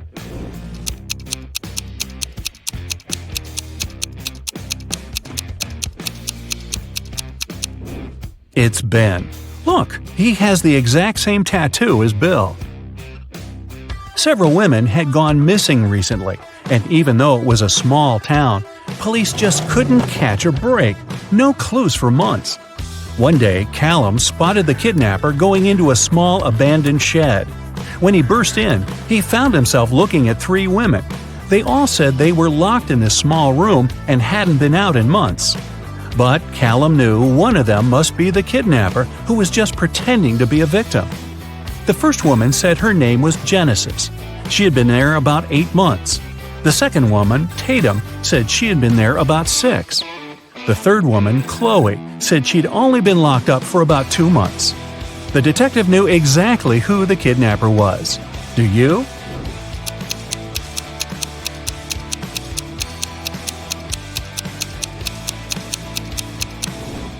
It's Tatum. Look at her nails. She has a fresh manicure. 6 months? Yeah, right. The owner of an ice cream parlor filed a theft report.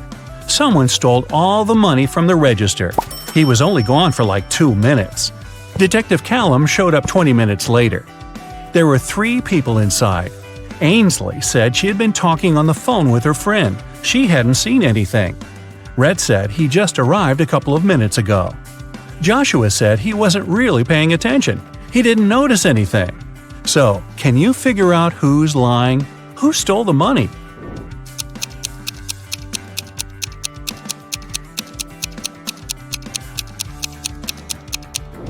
Rhett said he had just arrived, but his ice cream's already melted. Liar. Phoenix wanted to get her dad the best birthday present ever, but she didn't know what he wanted. She decided to break into his laptop to see what he had saved in his online shopping cart. One problem, the laptop required a password, and Phoenix didn't know it. Luckily, there was a note next to it. She sent a picture of it to her friend, Detective Callum. He solved it right away. Can you?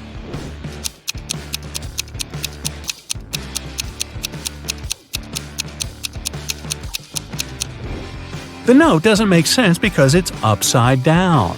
Flip it over and you'll see a sequence of numbers 88, 89, 90, 91. The numbers before it are 86 and 87. So the password is 8687. Detective Callum traveled to a small neighboring city where young women were being kidnapped every day. 4 had already gone missing. They all lived on the same street. Their names were Ava, Bella, Celeste, and Daphne. There were only 3 women left on the street: Ava, Riley, and Georgia. Callum had to act fast. Who would be the next target?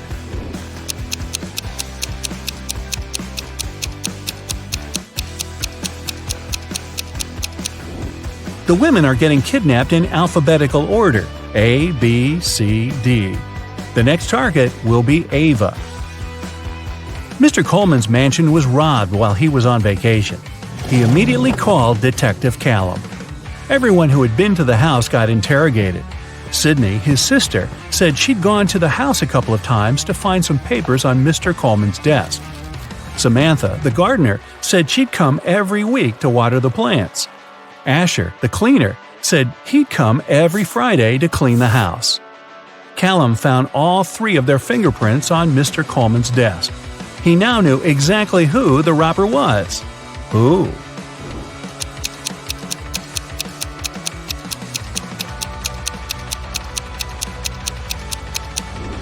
It was Samantha, the gardener. Sydney and Asher had a reason to touch the desk, but Samantha wasn't even supposed to be in Mr. Coleman's office. There aren't any plants in there. A rich woman was robbed on her private yacht during a ferocious storm. A witness said they saw Kai watching the woman right before she was robbed. Kai denied everything and said he was in his cabin at the time, writing a letter to his wife. Detective Callum asked to see the letter. 5 seconds after Kai handed it to him, Detective Callum put him in handcuffs. Why?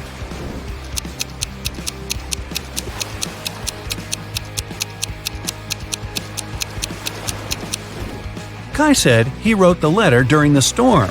There's no way his writing could be this neat when the entire yacht was swaying around like crazy. Logan, a young businessman, was poisoned in his house. Detective Callum was on the scene. Pretty soon he had 3 suspects. Logan's girlfriend, Michaela.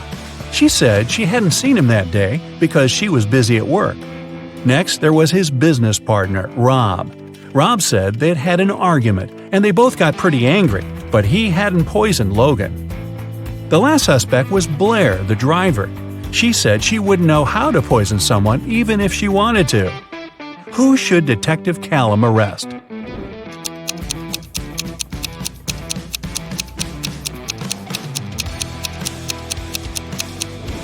Look, there's fresh lipstick on Logan's shirt. It matches Michaela's. But she said she hadn't seen him that day. Suspicious. Eloise found her friend Fleur poisoned in her room. She called Callum and told him she was walking past Fleur's house and noticed her light was on. She texted her, but Fleur didn't respond. She got really worried, so she broke a window, climbed in, and found her on the floor. But Detective Callum didn't believe her. He immediately arrested her for poisoning her friend. Why?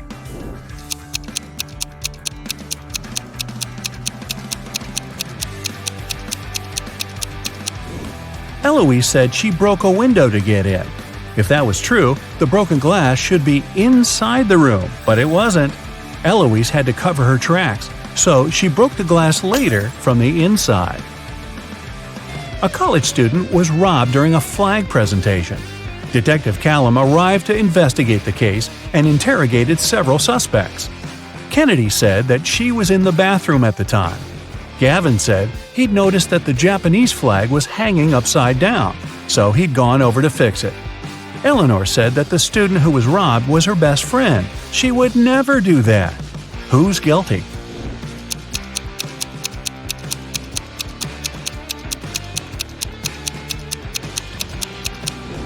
It's Gavin. He said that the Japanese flag was hanging upside down, but that flag looks the same either way. He's lying. Someone stole a diamond necklace at a private VIP party. The police followed the robber into a boutique store. There were 3 customers, and they didn't know who the robber was. So they called Detective Callum. Adele said she'd never even been to a VIP party. Those things are for wealthy and famous people. Joseph said he'd never even heard about the party. Florence said she'd been in the shop for the last half hour, trying to find that perfect accessory. Who should Detective Callum arrest?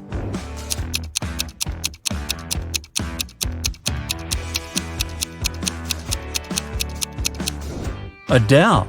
She's wearing a gold bracelet and earrings. Seems like she was just at a pretty fancy event. Maybe a VIP party?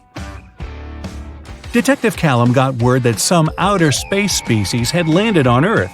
He had a special mission to spot the aliens and report the information. He walked into a cafe. Aha! I spotted one.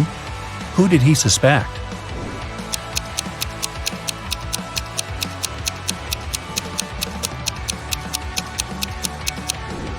It's that dark-haired guy. He has 6 fingers. Mr. Brown, a wealthy businessman, was robbed last night. Detective Callum arrived as soon as he could and questioned 3 of Mr. Brown's neighbors. Mrs. Jonas said she got back late last night and went straight to bed. Mr. Polson said he'd always wanted to see the ocean, so he went on vacation to Bolivia. He just got back about an hour ago. Mr. Tanner said he'd spent the whole day working in the garden and went to sleep around 8 p.m. Who did Detective Callum arrest?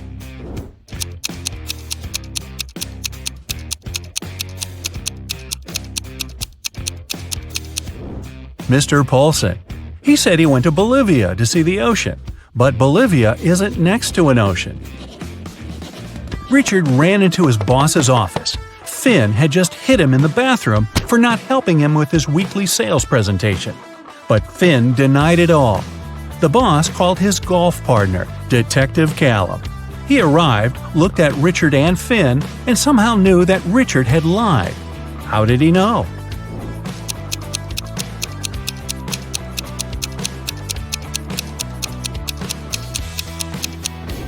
Richard's bruise is on the right side of his face. Finn is eating a sandwich and holding it in his right hand. He's right-handed. If Finn had really hit Richard, the bruise would be on the left side of his face. Carl, an heir to a giant fortune, was found unconscious during a wild party. His sister, Sarah, stumbled across him in the bathroom. The guy was lying on the floor, barely alive. Sarah immediately called the ambulance and police. Carl was taken to a hospital. Doctors saved his life, but the guy was still unconscious. He couldn't talk. When the police questioned Sarah, she told them that her brother had felt unwell. He went to the bathroom to freshen up. After some time, she heard some noise and went to check on him. Carl must have slipped and hit his head on the sink. After the police officers heard this story, the sister got arrested right away. Why?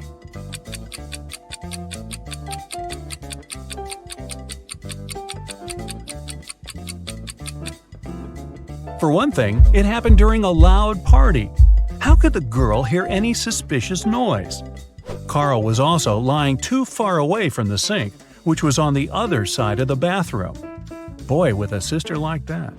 Look at this picture and try to figure out who is from the future.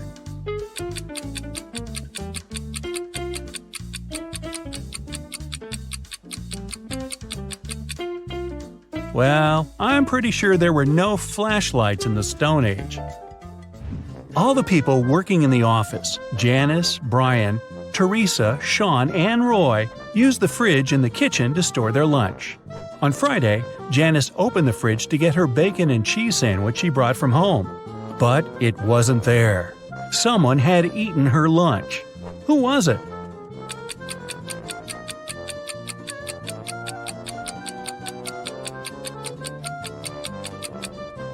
Well, it couldn't be Brian. There's a wet umbrella near his desk. He has just come in. Teresa is a vegan. She eats neither cheese nor bacon. Roy is on a diet, and such a sandwich is by no means light food. This means Sean was the one who stole Janice's sandwich. You bad boy.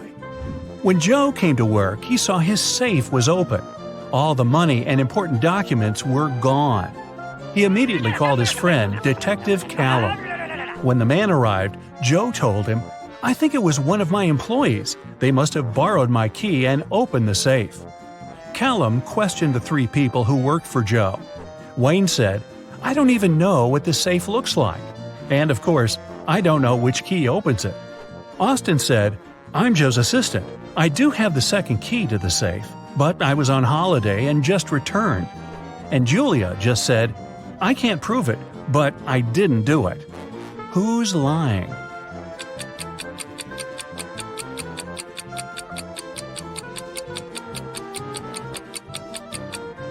Wayne. No one told him the safe could be opened with a key, not a combination lock. Then, how did he know? Someone stole several expensive t-shirts in a designer clothing store. The manager told the security guard he had half an hour to find the thief. "If you don't make it in time, you'll be fired." The guard rushed to watch the CCTV footage. Luckily, he managed to figure out who the thief was before his time ran out. And do you know who it was?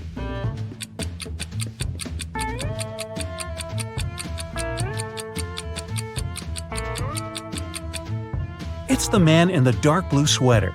His belly miraculously became larger after he spent some time in the store. He must be hiding the t-shirts under his sweater.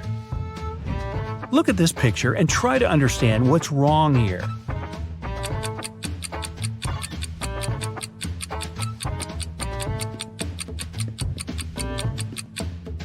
The reflection in the mirror is all wrong.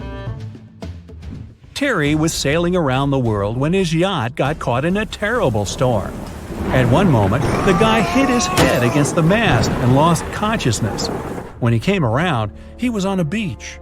Unfriendly-looking locals had gathered around. Soon, Terry figured out they really didn't like strangers.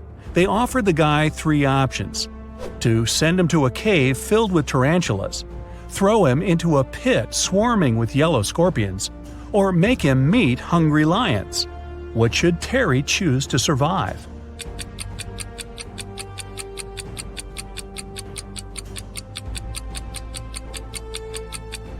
He should opt for tarantulas. These creatures look terrifying, but they are mostly harmless to humans. Mostly. Captain Jack was a feared pirate who had robbed thousands of ships. He did it with the help of just one small trick. It allowed him to approach any ship from any country close enough to board it. What was this trick?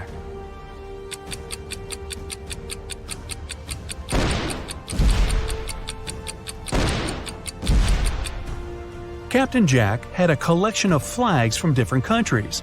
Instead of using Jolly Roger, the fearsome black flag, he raised the flag of the country the ship was from. It got him immediate access. Karen goes to the buffet breakfast. She wants to get a smoothie, but there's no information about the ingredients in English. Unfortunately, Karen is allergic to strawberries. Can you figure out which smoothies are safe for her?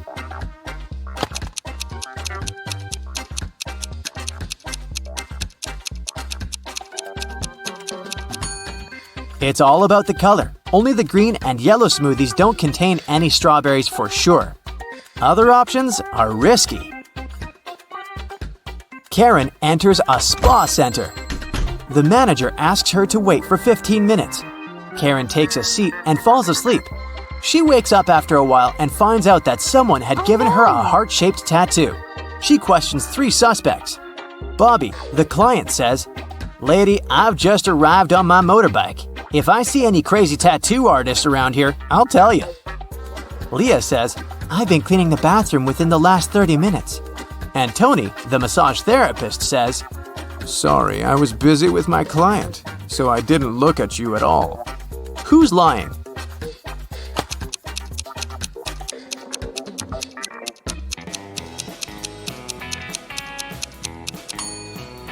Bobby. This motorbike has flat tires, and besides, it was already there when Karen entered the spa.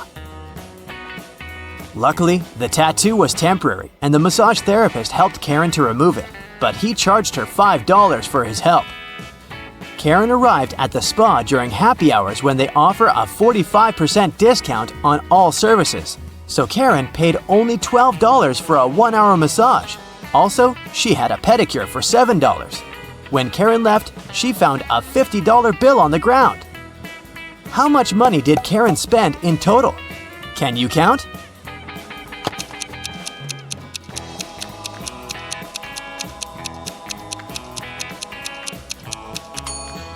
Karen spent a total of $24.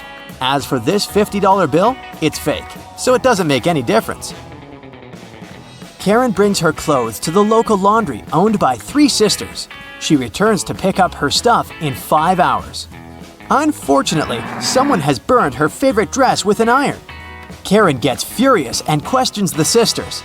Mia says, "I didn't iron today, it must be Pia." Pia says, "Nah, I was planting roses in the garden all day. It must be Gia." And Gia says, "I don't know who's guilty because I've been away all day." Who burned Karen's dress?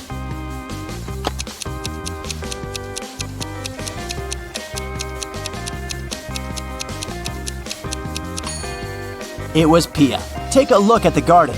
Can you see any roses? Exactly. Karen returns to her hotel room and finds a huge bouquet in a vase. The note says, "Love, your secret admirer."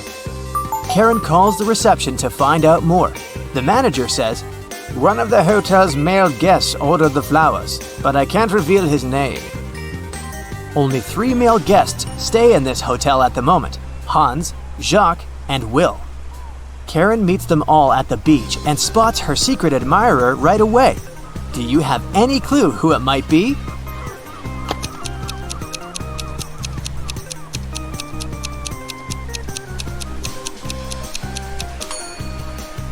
Karen received pink lilies. Take a look at Hans's shirt. It has a print with pink lilies. He loves these flowers, but this doesn't prove anything.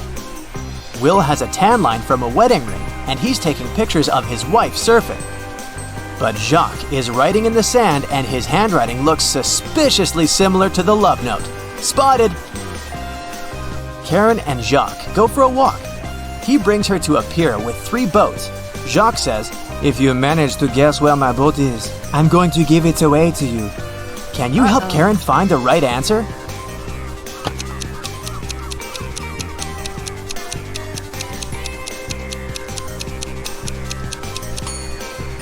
Someone's sleeping on the second boat, but this doesn't mean that the person is the owner. The third boat is called Jacques, but this name is quite popular. Let's take a closer look at the first boat. Can you see the red trousers on a hanger? They match perfectly with Jacques' jacket. Therefore, this is his boat. Welcome to Brightside U. You've got one more final before break, all riddles. Jot down your answers and we'll see what your score means at the end of the video. The university president's looking nervous. He gets to his office and opens the door. It's the end of the semester, and all the students are about to take their finals, except Intro to Geography. The teacher had to postpone that final for some reason. When he sits at his desk, he discovers that someone's been rummaging through his papers. They've stolen the physics final. How did they get in if the door and windows were closed? I'll give you 7 seconds for this one.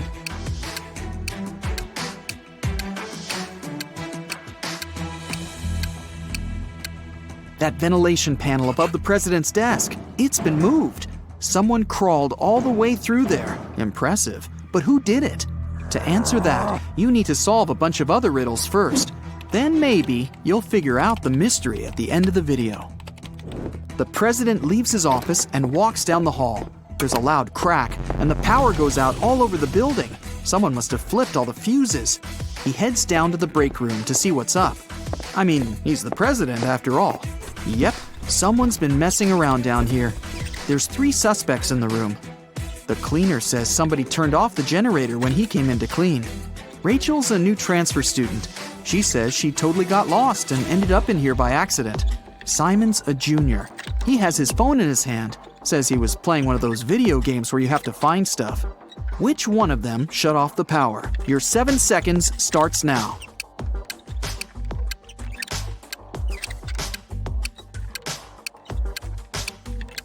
It was Rachel. It's the end of the semester. She wouldn't have transferred right before finals. But why did she do it? Maybe she wanted to disrupt the physics final. He turns the power back on. Ugh, hungry. Probably a good time to grab a quick snack. When he gets to the cafeteria, there's a new problem waiting for him. Someone emptied a whole bag of sugar into a huge pot of soup. Which student was it? You have 7 seconds.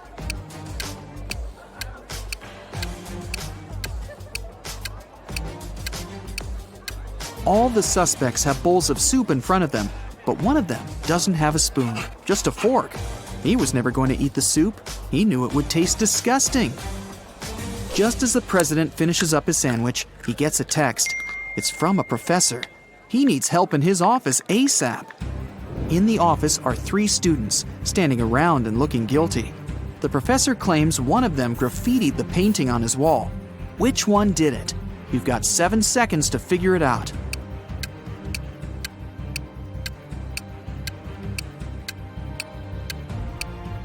It's that one. She's covering her hands. There's probably some paint on her fingers that she's trying to hide from you. Next stop, the infamous physics exam. The president heads over to the exam room. Everything's quiet in there. Looks okay. All the students have their heads down, staring at their papers. But someone's cheating. The president can sense it somehow. Help him find the sneaky student. 7 seconds to scan the room.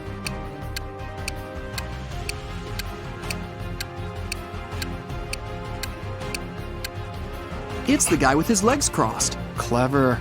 He wrote the answers on his calf muscle. But where did he even get those answers? After a brief shakedown, he spills the beans. He got them from a friend. That hassle's over. Time for a coffee and a snack. A big one. But just then, a piercing beep smashes through the silence. The fire alarm! Oh, come on. Students file out of their classrooms, and the entire university has to be evacuated. The students are standing outside, looking at the building. No fire, no smoke even. The president gets a text from the alarm company. The alarm was triggered by a person, not a smoke detector. The president looks around. Time to round up the usual 4 suspects. Matt says he was in the bathroom when the alarm came on. Julia was taking the geography final. Clark and Lex were studying strange green meteorites together in the science lab. Which one of them is lying? You have 7 seconds starting now.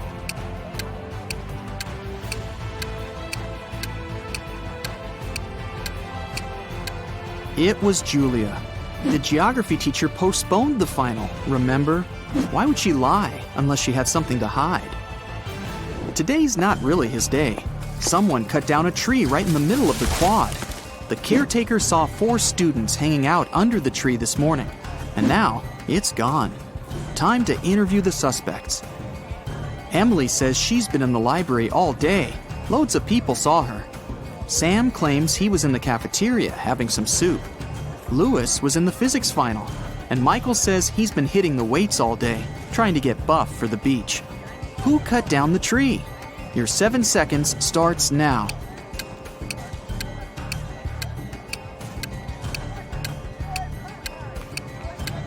It was obviously Sam. He said he was having some soup, but remember, if he had really been in the cafeteria, he would have mentioned the whole sugar thing. Plus, the president was in there and didn't see him. He's lying. On to the biology final. They've got a new teacher who's giving a unique type of final. The president sneaks in the back of the room. The teacher explains that she gave her students ficus seeds at the beginning of the semester. Whoever has the most beautiful ficus plant will get the highest grade. It's time to present the results. The students start to file into the classroom. Half of them are holding pots with beautiful green ficus trees. The other half have pots filled with plain old earth. No leaves, no nothing. The teacher says the students with empty pots all get an A. Why did the teacher do that? Solve this mystery in 7 seconds. Go!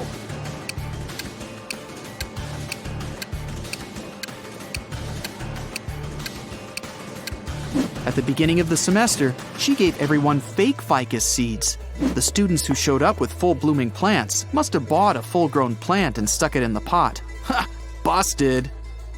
Last final of the day, philosophy. The young teacher is in there, waiting for all the students to take their seats. After that, he puts a bust of an ancient Greek philosopher on the table. The teacher says, "Write a short essay on the following topic: why this bust doesn't exist." The student with the most convincing argument gets an A, while everyone else gets a C. Huh, tough teacher. After an hour, the students hand in their papers. Most of them filled up the front and back, but one student only wrote 2 words, and she got the A. What did she write? I'll give you 7 seconds to figure it out.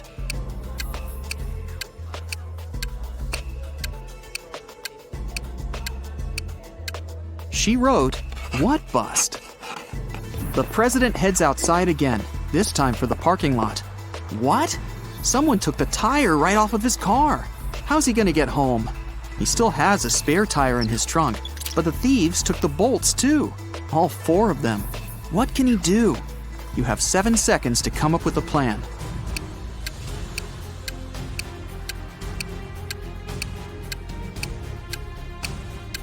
He needs to unscrew one bolt from each of the other 3 tires and attach them to the spare. Each tire now has 3 bolts. That'll be enough to get to the nearest service station. What an intense day! The president's ready to kick back for a few, but he gets another urgent text. There's broken glass all over the quad. Someone broke a window up there. The only 3 people around are a cook, a gardener, and a student.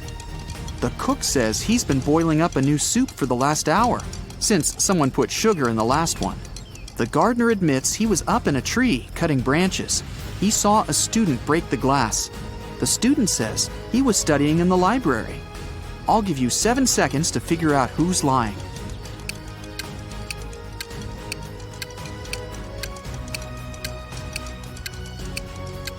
The gardener's lying. How could he have been up in the tree? It had already been stolen. He broke the glass, probably just by accident. The day's finally over. The president heads over for the best tradition on campus, the post-finals party. It's in the basketball arena. There are lights, decorations, and even a DJ. Everyone's dressed up, looking relieved. Finals are over. The party goes all night, but around 4 a.m., someone accidentally slams the doors too hard, and it triggers the automatic locks. Everyone's trapped. The president can be the hero of the party. He just needs to find a way out, grab the spare keys from his office, and open the door from the outside. But how? One of the students, Eric, says he knows how to get out of the gym through a vent. The president looks at him, and his face goes red with anger. Why? Last riddle, 7 seconds. You can do it.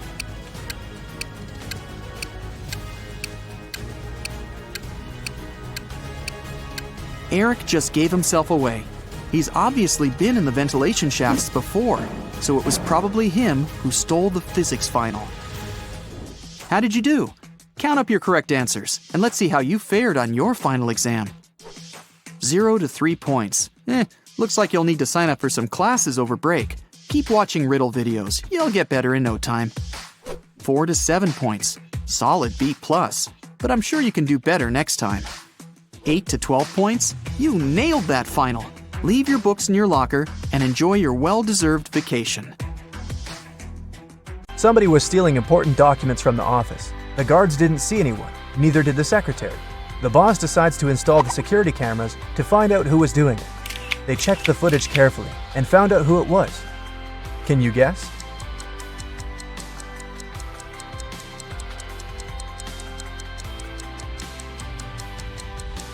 It's the man in the white shirt. When he went out of the office, he had 2 folders in his hand. At the beginning of the day, he had only one.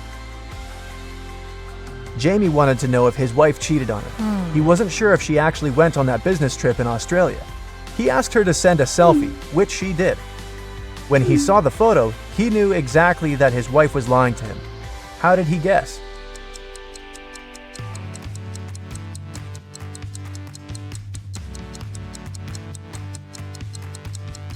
Well, it's January in Canada, and the streets are full of snow. How come there's snow in Australia? It's supposed to be summer there. Everybody knows that an old witch lives in this spooky old house. Nobody really wants to meet her.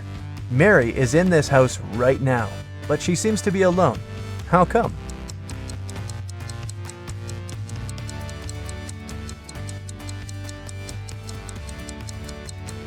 Who said witches can't have the name Mary? Back in the day, she was young and beautiful too. Jack has a small shop that sells socks. One day, he decided to attract more people and launched an advertisement. Socks for free. Many people came there, but all the customers had to pay, even though the socks were free. Why?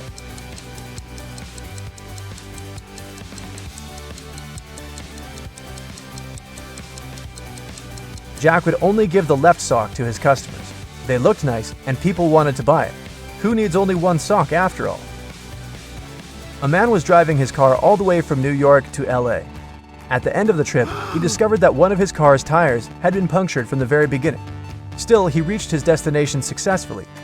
How is it possible?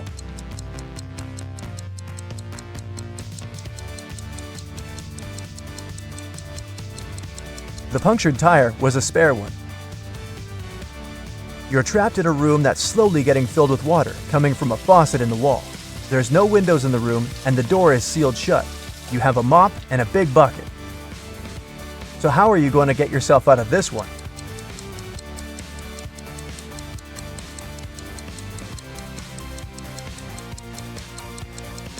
Come on, just turn the faucet off.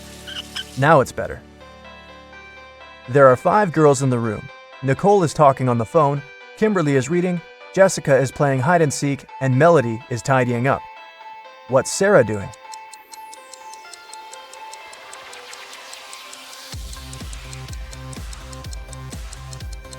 Sarah is playing hide and seek with Jessica. 5, 6, 7. 5, 6. Which number is missing? A small hint. It's not 7. You have 7 seconds to do the math.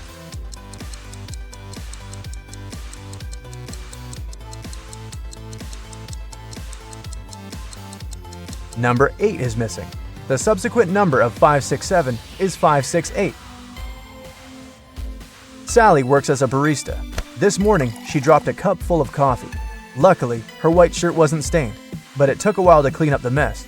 How come?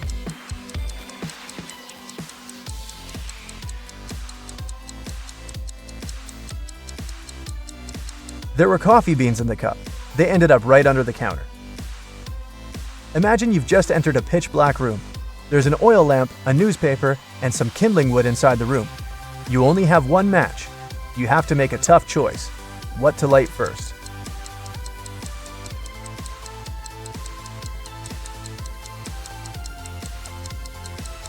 The oil lamp is definitely a good choice, but it's still incorrect. First of all, you'll need to light the match. After the bank had been robbed, the police found the money in the park among cacti.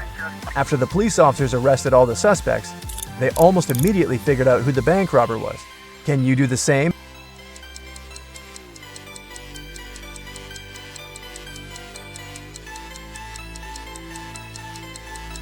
This guy on the left has scratches left by cacti all over his body.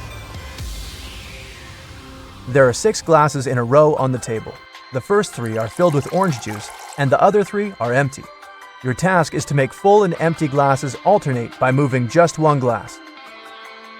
How can you do it?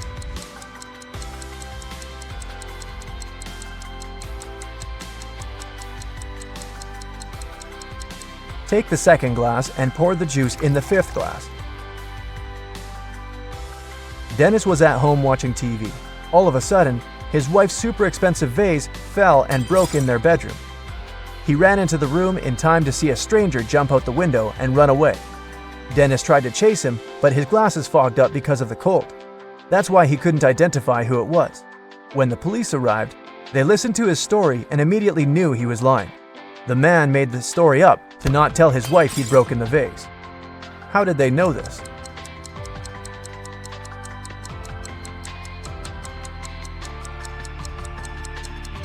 Anyone who wears glasses know they don't fog up when you go from a warm room to the cold outdoors. It's the other way around.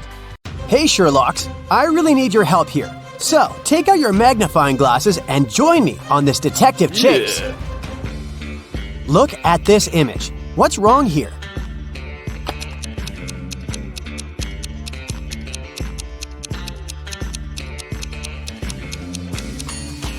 These guys seem to be playing tennis, but they're using a tiny football.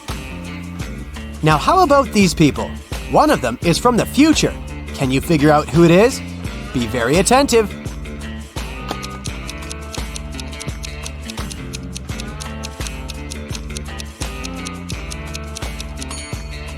Right, it's this guy.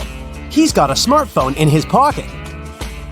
This looks like a regular picnic in the park, but one of these people is a time traveler. Who is it?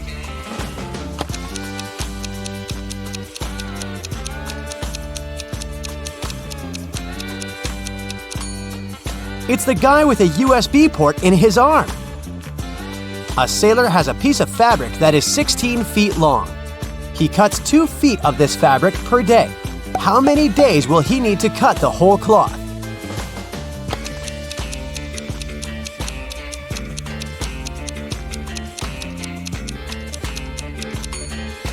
Your first answer might have been 8 days, but in fact, the sailor will only need 7 days. The last remaining piece of fabric will be 2 feet long, and the sailor won't need to cut it. Adam's car has broken down right in the middle of a deserted forest road. But the worst thing? It's winter. Snowdrifts are huge and the wind is freezing cold. Adam has to get to the nearest town and fast. But if he follows the first path, he'll have to deal with hungry wolves. The second one goes through an area inhabited by bears. And if he takes the third road, he'll have to cross a river covered with thin ice. Which is the safest way?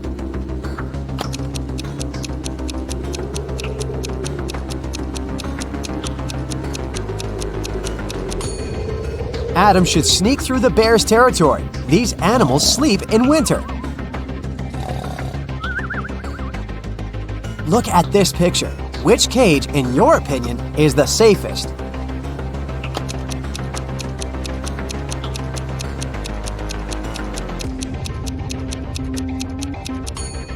It's the last one. Even though a scorpion sting is painful, it's rarely life-threatening. The next tricky brain teaser for you. Can you figure out who has stolen her computer?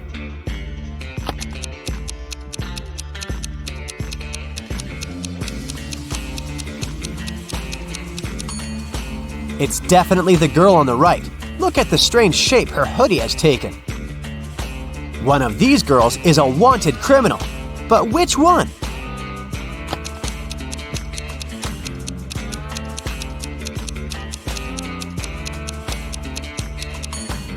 It's the one with dark hair. She has the same mole as the girl in the photo. Now there is something terribly wrong in this image. Can you figure out what it is?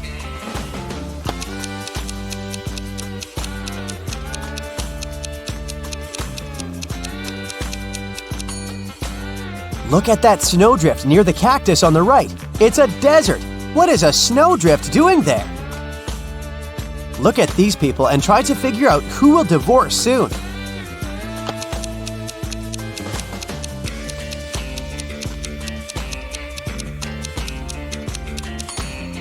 Most likely, it will be the couple on the right. Have you noticed that the woman has secretly given a note with her phone number to the bartender? After a natural disaster, there was a blackout in Sam's town. Some criminals used darkness to kidnap the guy for ransom. The building where he was kept had 3 doors. Sam could use one of them to escape. But the first door hid a trap that would crush anyone as soon as they entered. Behind the second door, there were chainsaws that could cut anything into pieces in no time. The flesh-eating acid was bubbling behind the third door. Which door should Sam choose?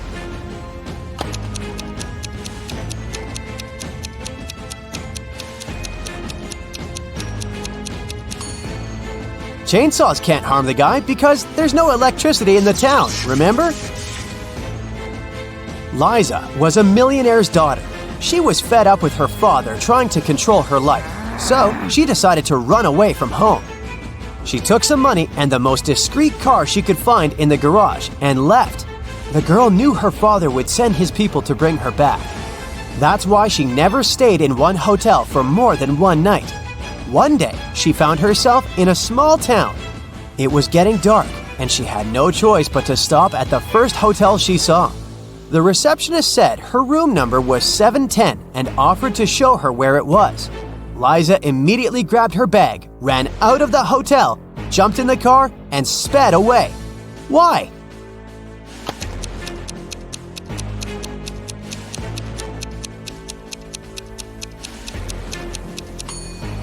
The first digit of a hotel room number usually means the floor it's on. Room 710 is supposed to be on the 7th floor. But the hotel has only 2 floors. This must be a trap. A tourist who didn't speak English came up to the ticket counter at a New York subway station. One ticket cost 50 cents, and the man handed the ticketing clerk $1. The woman gave the tourist 2 tickets without even asking how many he needed. How did she know?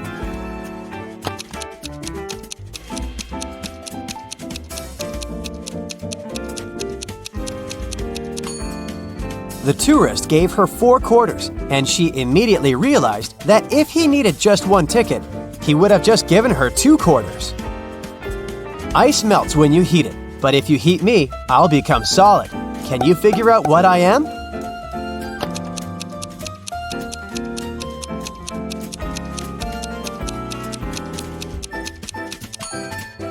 I'm an egg. I'm weightless, but you can see me. And if you put me in a water bottle, it will become much lighter. What am I?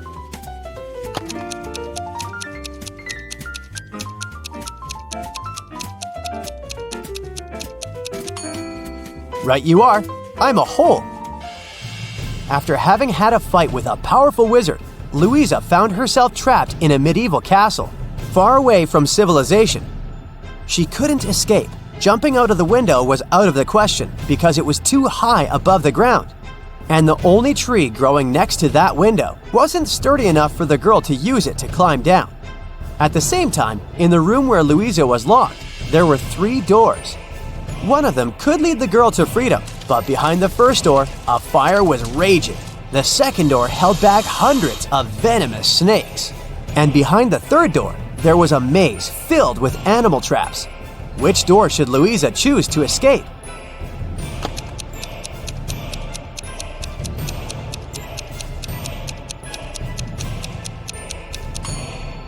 Louisa should break off a tree branch, turn it into a torch by lighting it in the first room, and then going through the maze. It won't be dark anymore, and the girl will easily avoid the traps. Now, your task is to crack a few rebus puzzles. Be very attentive and try to think outside the box. What does this mean?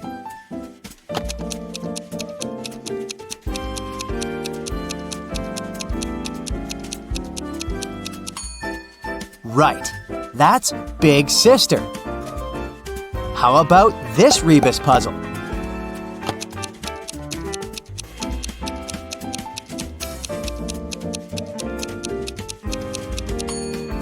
The correct answer is right between the eyes. Look at this one.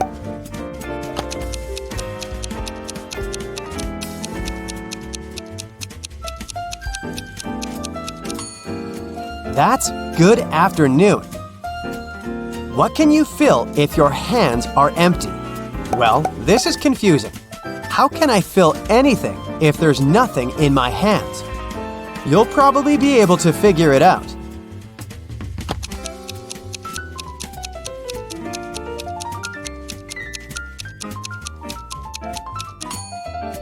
And the correct answer is gloves, or mittens if that's what you prefer.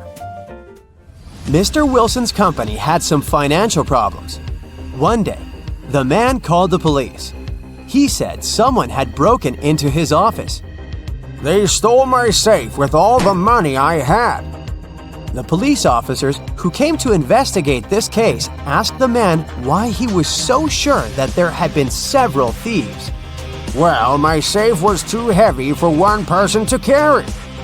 The police instantly realized Mr. Wilson was lying. How?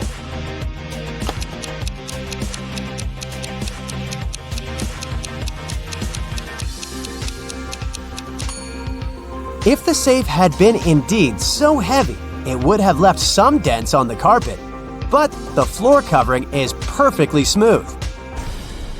Detective Martin was choosing a diamond ring for his fiancée when a man in a black mask ran into the jewelry store.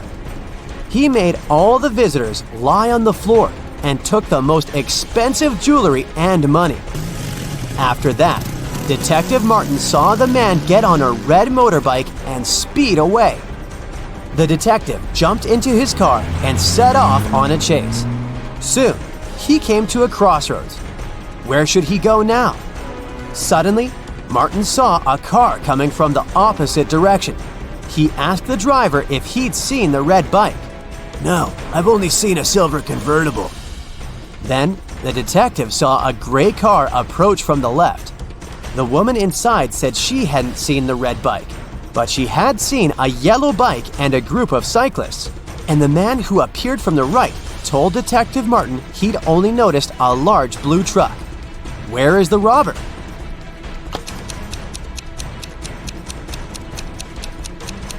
Yeah.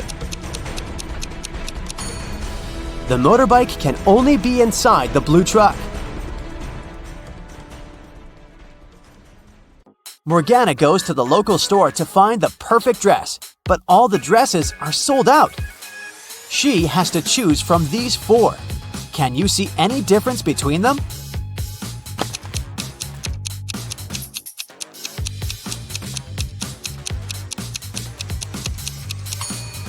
The third dress has a slightly different lace decor.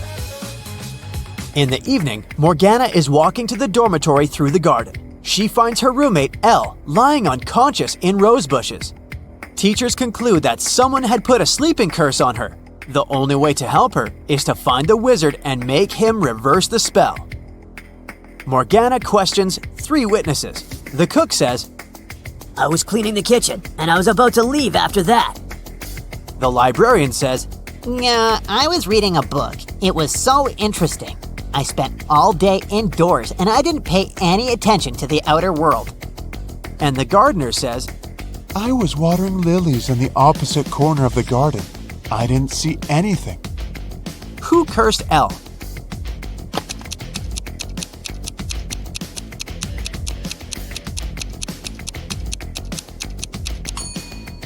It was the librarian. She got her shoes dirty in the mud while putting the spell on Elle in the garden. Finally, Morgana goes to the prom with Merlin. They take part in a dancing contest but fail to make it to the final. These couples are the top 3 finalists. Suddenly, the winning couple turns into frogs. The local doctor checks the frogs and finds out that someone had poisoned them with a magic potion. But the dancers ate the same food and drank the same drinks as everyone else at the party. Can you guess what happened here?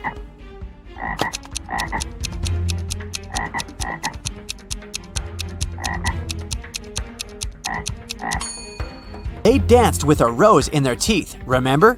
It was drenched in the potion. Merlin offers Morgana to have a romantic tour around his great-grandfather's castle. He says, "This place is abandoned. No one has entered it for 100 years. Wow, let's explore it." Morgana finds 4 odd details in the living room. Can you see them too?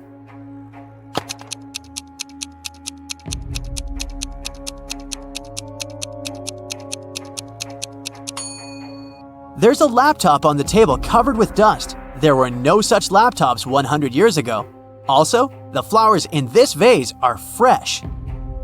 There's a color photo in a frame on the wall, and this old beautiful clock has 13 divisions, not 12. Merlin and Morgana go to the basement. According to rumors, a very powerful magic book is hidden here. They find a large stone box, but unfortunately, it's locked. Do you have any clue how to open it?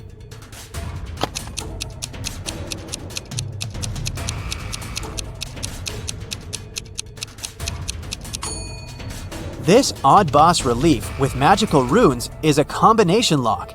The flower has 6 petals, which means we need to match it with a 6-pointed star. The clover has 4 petals, just like this square has 4 sides. And finally, the star has 5 rays, just like a human hand has 5 fingers. And voila! Merlin opens the book. Suddenly, he yells, "It's a fake! Someone sneaked the original ahead of us!" How did he know?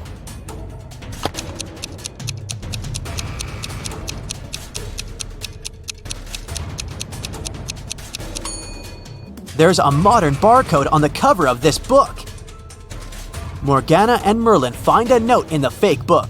Can you help them crack this hint?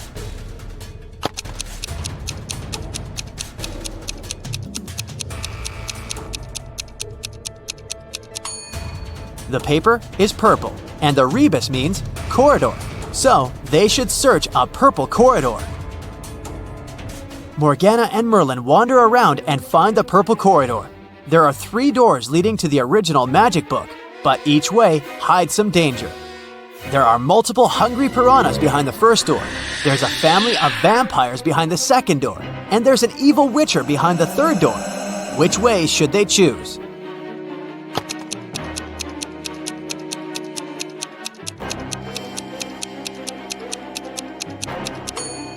Morgana and Merlin walk through the first door. Piranhas can't survive without water, so they're not dangerous. Jacob's girlfriend Nicole loved riddles. One day, she was on a business trip to France. She called Jacob and told him it was her relative's birthday. Could you go and congratulate them, please?" When the guy asked her which relative he had to visit, Nicole answered, "It's the daughter of the only son of my grandfather." Who is this mysterious relative Jacob is asked to congratulate?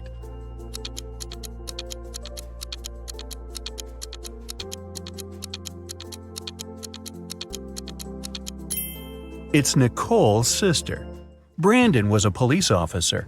That day, he was patrolling the streets of the small town where he lived.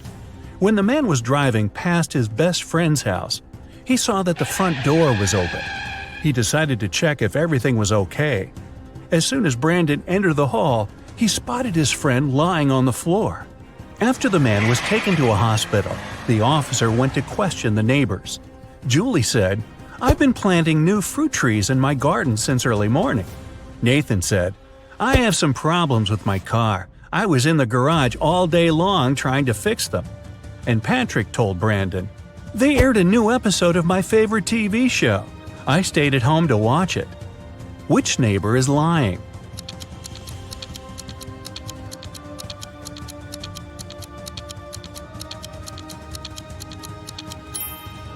Nathan. His hands and gloves are spotless. It wouldn't be possible if he had been repairing his car. This means he's lying. Ms. Lopez took her students to an art museum.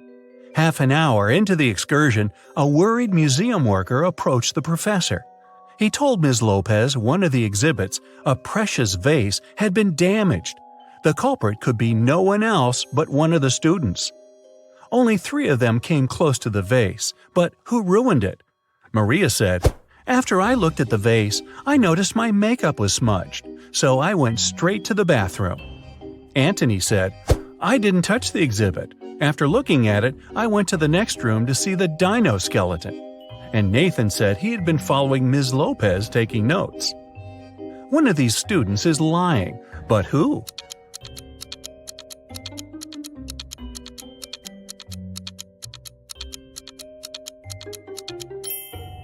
Anthony.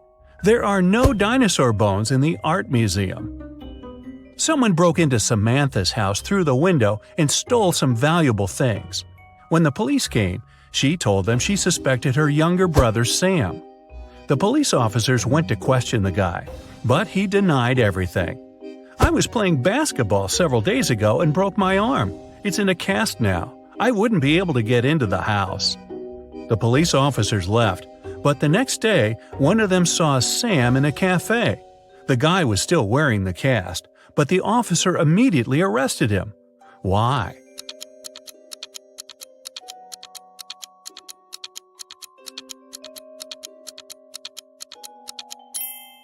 When the police visited Sam, the guy had the cast on his right arm.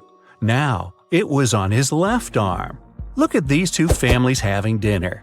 One is munching on pizzas with different yummy toppings. The other is having steaks and vegetables. Can you figure out which family is poorer?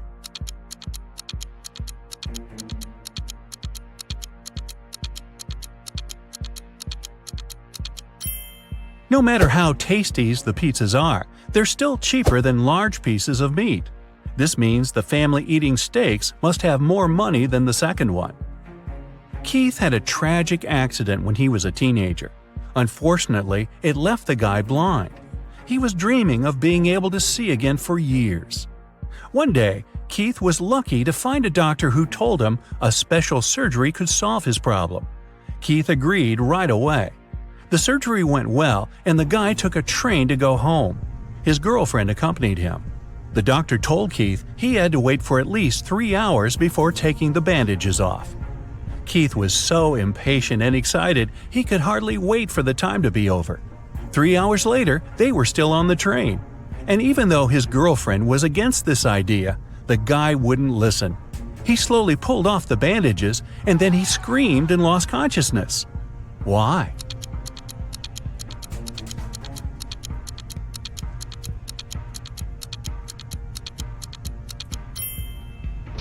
When Keith opened his eyes, the train was going through a dark tunnel. The poor guy thought he was still blind and fainted. To pass an exam, Dennis has to solve a riddle. 2 plus 2 is the same as 2 times 2. Find a set of 3 whole numbers whose sum will be the same as their total when multiplied. Dennis gave the right answer almost immediately.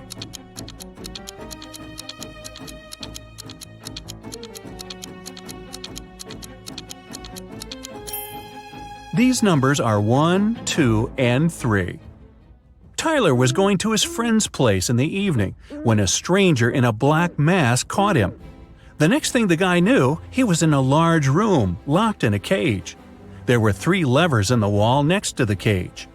If he pulled the first lever, he would let hungry lions into the cage. The second lever would fill the cage with water, and the third lever would activate a special mechanism. It would make the top of the cage move down towards the bottom, crushing everyone and everything inside. Which lever should Tyler pull to survive?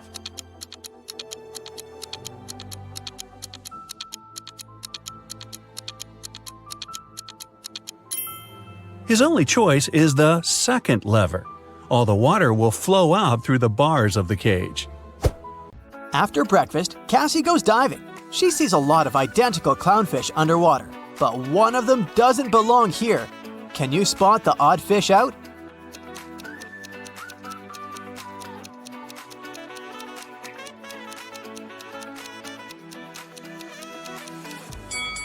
This one over here. Underwater, Cassie finds a treasure chest, but it's locked. Can you help her crack the combination lock?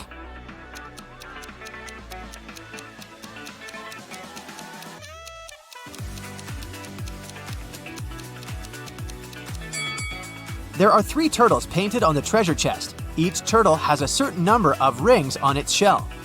It's a hint. If we count the rings, she'll get the code. 8, 4, 5. Cassie opens the treasure chest and finds a pearl necklace. She goes to the local jewelry market hoping to sell it. John says, "This jewelry is not so precious, but I can offer you $50 for one pearl." Noah says, Trash! These pearls are fake! $5! This is my last price! and Mia says, "Madam, we can sell it at auction. Rich guys will pay hundreds of dollars for this necklace. I can be your agent and take 15% of the revenue. What do you say?" One of these guys is a scammer. Can you guess who?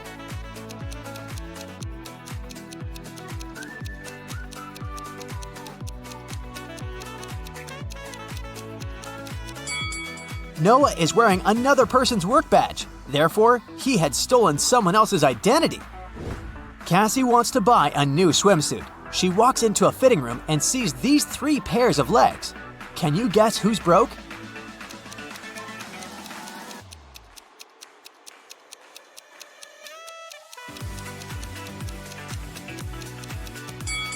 All 3 women have relatively new sandals, but let's take a look at their toenails. The first lady has an excellent fresh pedicure. The second one doesn't have any nail polish, but maybe she just prefers to look au naturel. And the third lady has toenails with peeled nail polish. Therefore, she's the one who's broke. In the hotel lobby, Cassie meets 2 of her roommates, Tina and Jeff. One of them is a werewolf. Can you guess who just by looking at this picture?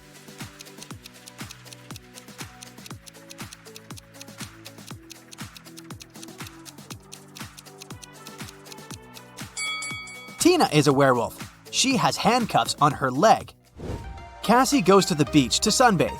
There's a vampire on one of these sun loungers. Can you spot where exactly?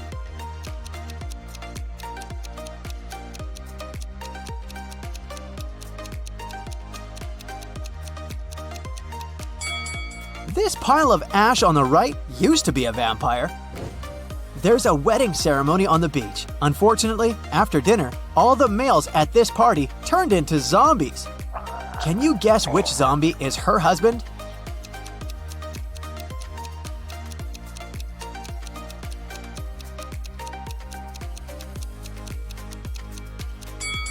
It's this guy. He's wearing a ring. In the evening, Cassie arrives at an abandoned haunted village to film a video for her vlog. She spots 5 weird things about this place right away. Can you see them too?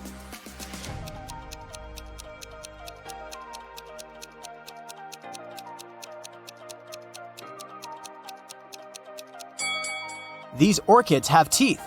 Who left these huge claw marks on the wall of this house? It's summertime, but there's a snowman in the garden. There are 2 moons in the sky, and this cow doesn't have any shadow. Cassie returns to the hotel and sees a hot mess. Someone has been rummaging through her stuff. She interrogates 3 suspects. The maid says, "I cleaned your room in the afternoon. All your clothes and personal belongings were neatly folded in the closet. When I left, I locked the door." The plumber says, "I also entered your room in the afternoon to fix the toilet. Luckily, everything's fine now." And Cassie's neighbor says, "I was listening to music with headphones, so I didn't notice anything weird." Who's lying?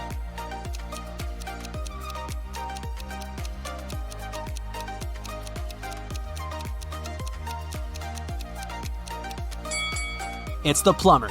He said he fixed the toilet, but it's still clogged. One of the hotel guests, Peter, likes Cassie.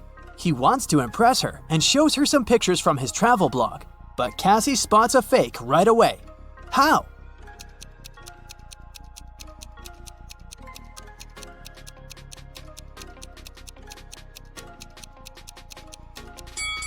Take a look at the wind direction in this picture. In the background, the wind is blowing to the left, but his hair is blowing to the right. Therefore, Richard had photoshopped himself. For casting a spell, Flora should put these stones in the correct order. She has 4 of them: purple, green, red, and blue. The instruction says, 1. The red one only has 1 stone next to it. 2. The green and purple stones aren't next to each other. 3. The green stone is the last one. Can you help Flora?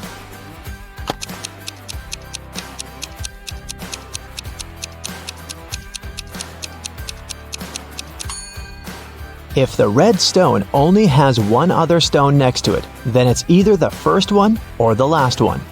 But since green is the last one, then red is the first one.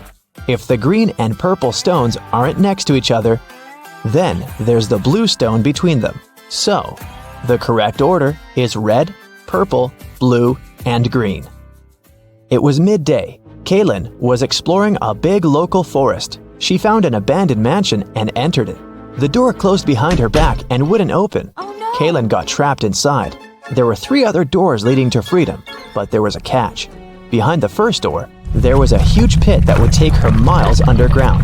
Behind the second door, there was a magnifying glass that concentrated sunlight and burned everybody and everything that entered.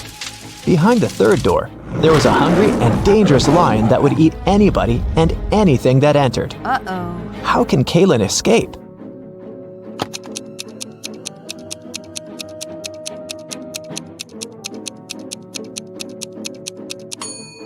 Kaylin should wait until sunset. When the sun goes down, the second door with the magnifying glass won't be dangerous anymore.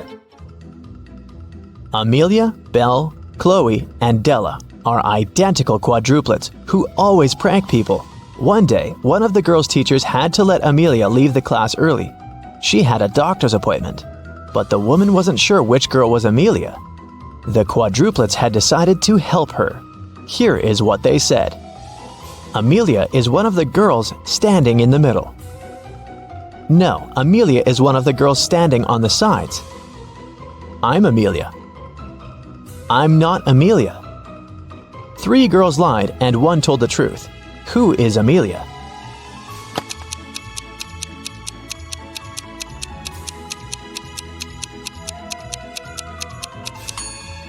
If Amelia is the first girl, then 2 girls told the truth, the second and the fourth ones.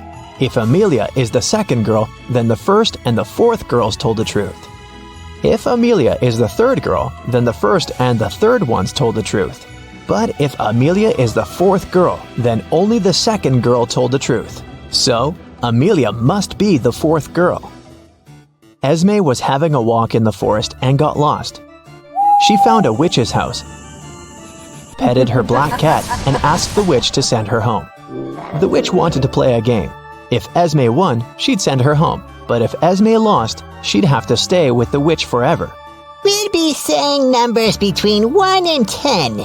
The next player will have to choose a number that's between 1 to 10 greater than the previous one. The first person to say 50 wins. You can start. How can Esme win?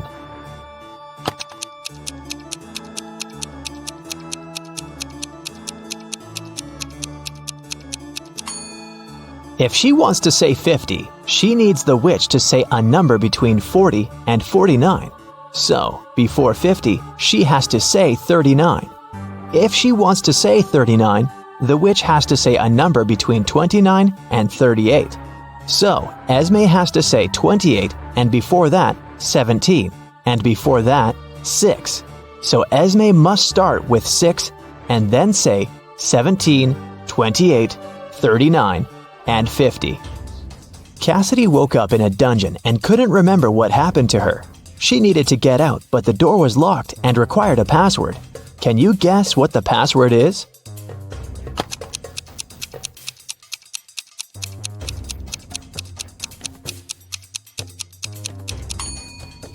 Every next number is made by moving the last digit of the previous 4 to the front.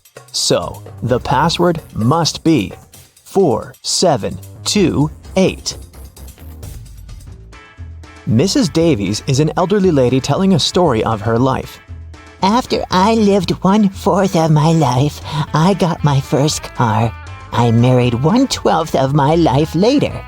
1/6 of my life later, I started a business. 1/4 of my life later, I got my first granddaughter. She just turned 18. How old is Mrs. Davies?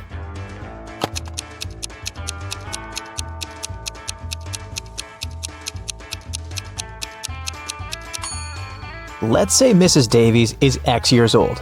1/4 of her life, till she gets her first car, X is 4. Then we add 12 till her marriage. X till opening her business, 4 till the birth of her granddaughter, and finally 18 years from then till now. It should all be equal to X. If you solve this equation, you'll figure out that X is equal to 72. So, Mrs. Davies must be 72 years old.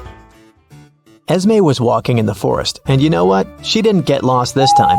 She knew how to get home, but the other road led to the witch's house, and the girl recently came up with a cool riddle for the witch. So, Esme decided to pay her a visit. She offered a deal. If the witch couldn't solve her riddle, Esme would get her cat. The witch agreed, and Esme gave her a square piece of paper, 4 inches by 4 inches, with a total area of 16 square inches. Turn it into a square with a total area of 8 square inches without a ruler. How can the witch do it?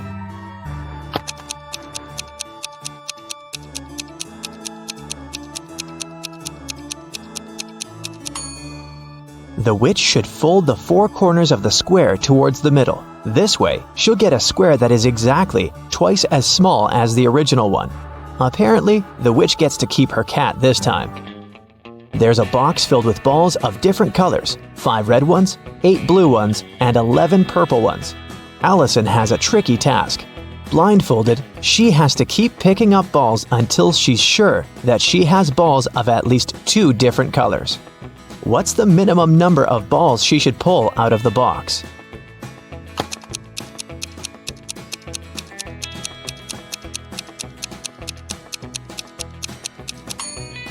In the worst-case scenario, Allison will be picking up balls of the same color until there are no more of them left in the box. The majority of balls are purple, so if she picks up a purple ball every single time, it'll be 11 balls. And only after that will she get a ball of a different color. So, she should pick up 12 balls. Rose, Lily, and Jasmine enter a flower shop on Mother's Day to buy some flowers for their moms. One of them buys lilies, the second one, roses, and the third one, jasmines. "It's funny," said the lady with roses. "We bought roses, jasmines, and lilies, but none of us bought the flowers matching her name." Lily replies, "Whoa, you're right." Can you guess which kind of flowers each of the girls bought?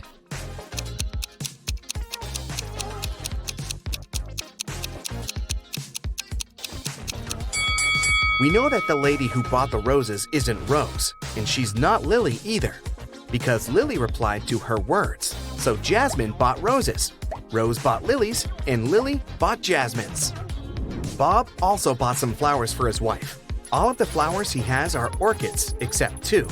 All of the flowers he has are hibiscuses, except 2. And all of the flowers he has are roses, except 2. Can you guess how many flowers Bob has?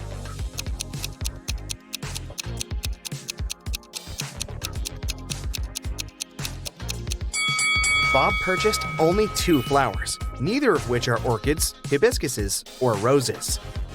At the end of his shift, the barista checks a tip jar. There are 5 coins inside the jar.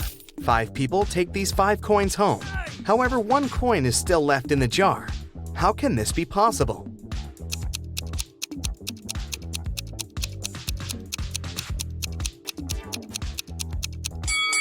Simple. The last person took the jar along with the coin. Therefore, 1 coin still remains in the jar. 3 best friends participate in a bicycle race, but one of them is cheating. Can you guess who?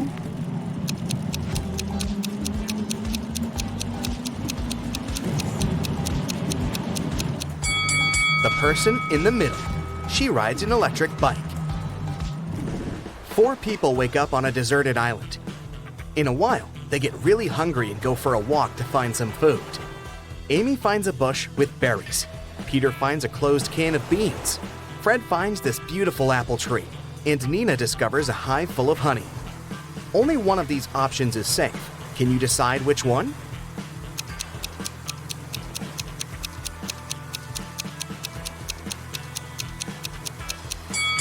A creepy cobra is hiding in the bush. The beans expired 10 years ago. It's not safe to take honey from the hive without a protective suit, so apples are the safest option. It has 13 hearts, yet it's never alive. What is it?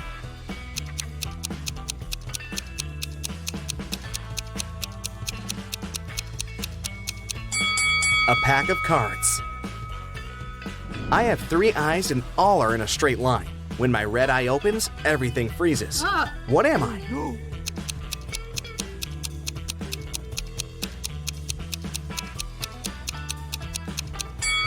I'm a stoplight. I'm made of wood, but you can't saw me down. What am I?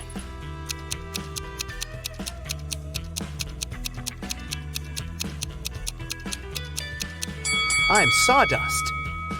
Wendy is trapped in a creepy castle.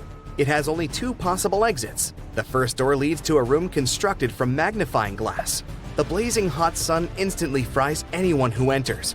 And there's a fire-breathing dragon waiting behind the second door. Can you help Wendy escape?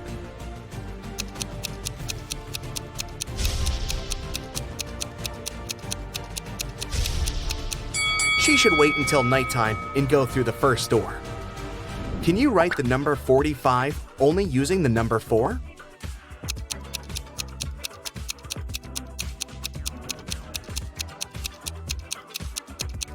Here's the correct way. Tim lives in an apartment building. He comes home in the evening and finds out that his car is wrecked. He also sees 3 neighbors standing nearby. Tim wants to find out who's guilty, so he questions them. Henry replies, "I was just skating around the block. I didn't touch your car." Will says, "I was playing basketball with my friends." And Shelley replies, "I've spent all day working in the coffee shop on the first floor of our building." Can you spot the liar?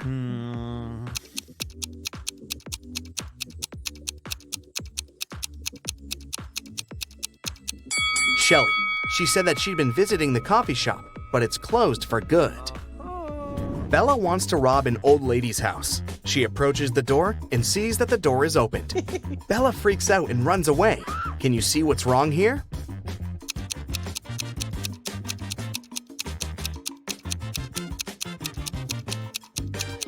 There's no hole for a key. There's a 5-letter word that has 3 consonants, and they are all the same. Also, the word has 2 different vowels. There's something wrong associated with this word. Can you guess it?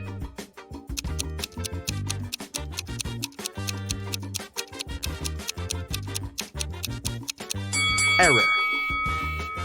Sam is a restaurant owner. He enters the space, and the waiter whispers to him, "Sir, there's a famous millionaire eating lunch at one of the tables." Sam looks around and sees these 4 persons. Can you guess who's rich?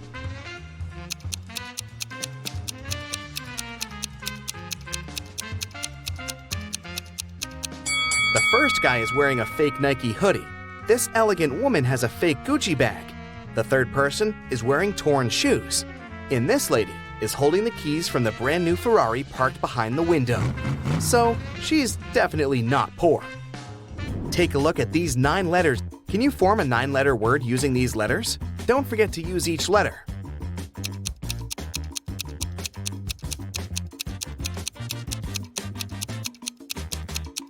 The word is mythology. What has lots of eyes but can't see?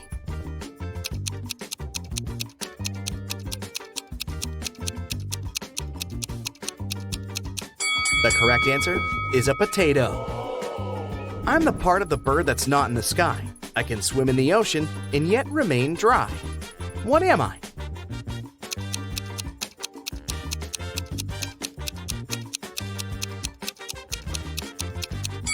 I'm a shadow. An electric train is traveling southwest at 95 miles per hour, and the wind is blowing northeast at 95 miles per hour. Can you guess which direction the smoke blows?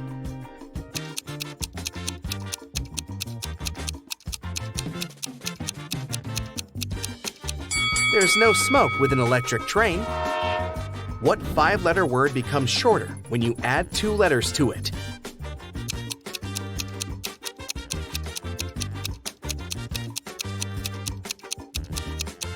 The correct answer is short. The more of me here, the less you see. What am I?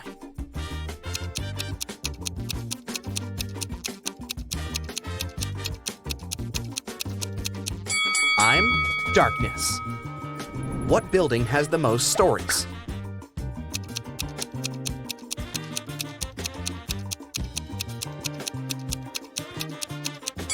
Library, of course. Bob gets lost in the gym. He's wandering around and finds 3 doors leading outside.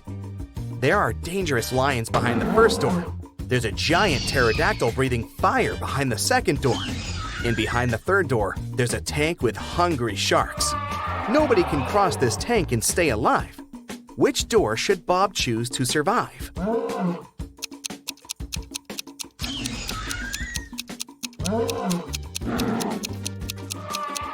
To crack this riddle, Bob should remember that pterodactyls don't breathe fire. That's what dragons do. Also, pterodactyls went extinct many millions of years ago, so Bob should choose the second door. I'm tall when I'm young, and I'm short when I'm old. What am I?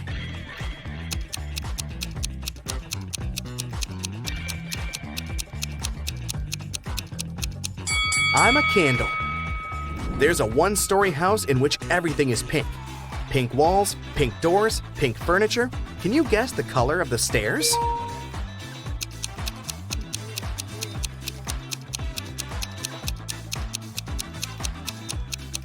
It's a 1-story house. There are no stairs. I'm taken from a mine and shut up in a wooden case from which I'm never released. And yet I'm used by almost everybody. What am I?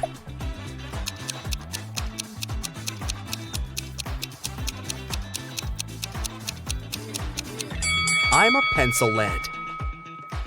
Miss Smith is a billionaire. She has 3 people living in her house with her.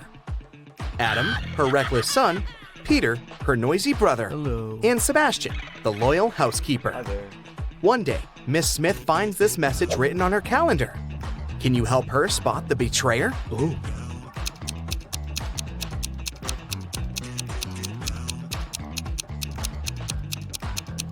The circled numbers mean the months. It's her son, Adam. I can be long or I can be short. I can be grown and I can be bought. I can be painted or left bare. I can be round or a square.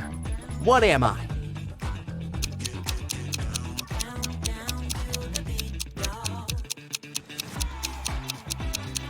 I'm your fingernails. Danny is a famous vampire hunter. He gets an invitation to a small town. There's a vampire living in this town, but nobody can catch this dangerous creature. Danny decides to look in the local restaurant. He asks the staff to show him security camera archives to check among the restaurant visitors over the years, and soon identifies the vampire. Who's the vampire?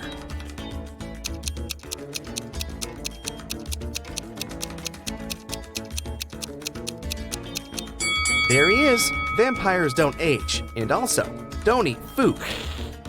Danny takes a walk around the town and spots another creepy detail. Can you see it too?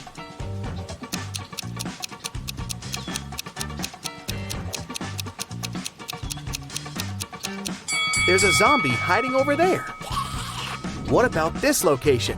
Can you spot any zombies here?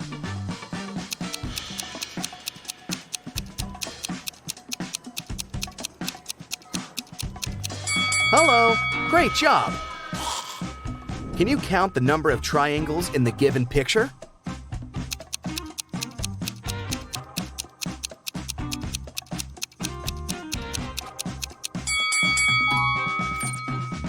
What about this picture?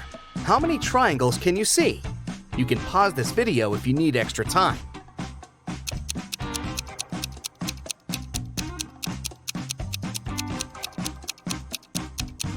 There are 104 triangles in this picture.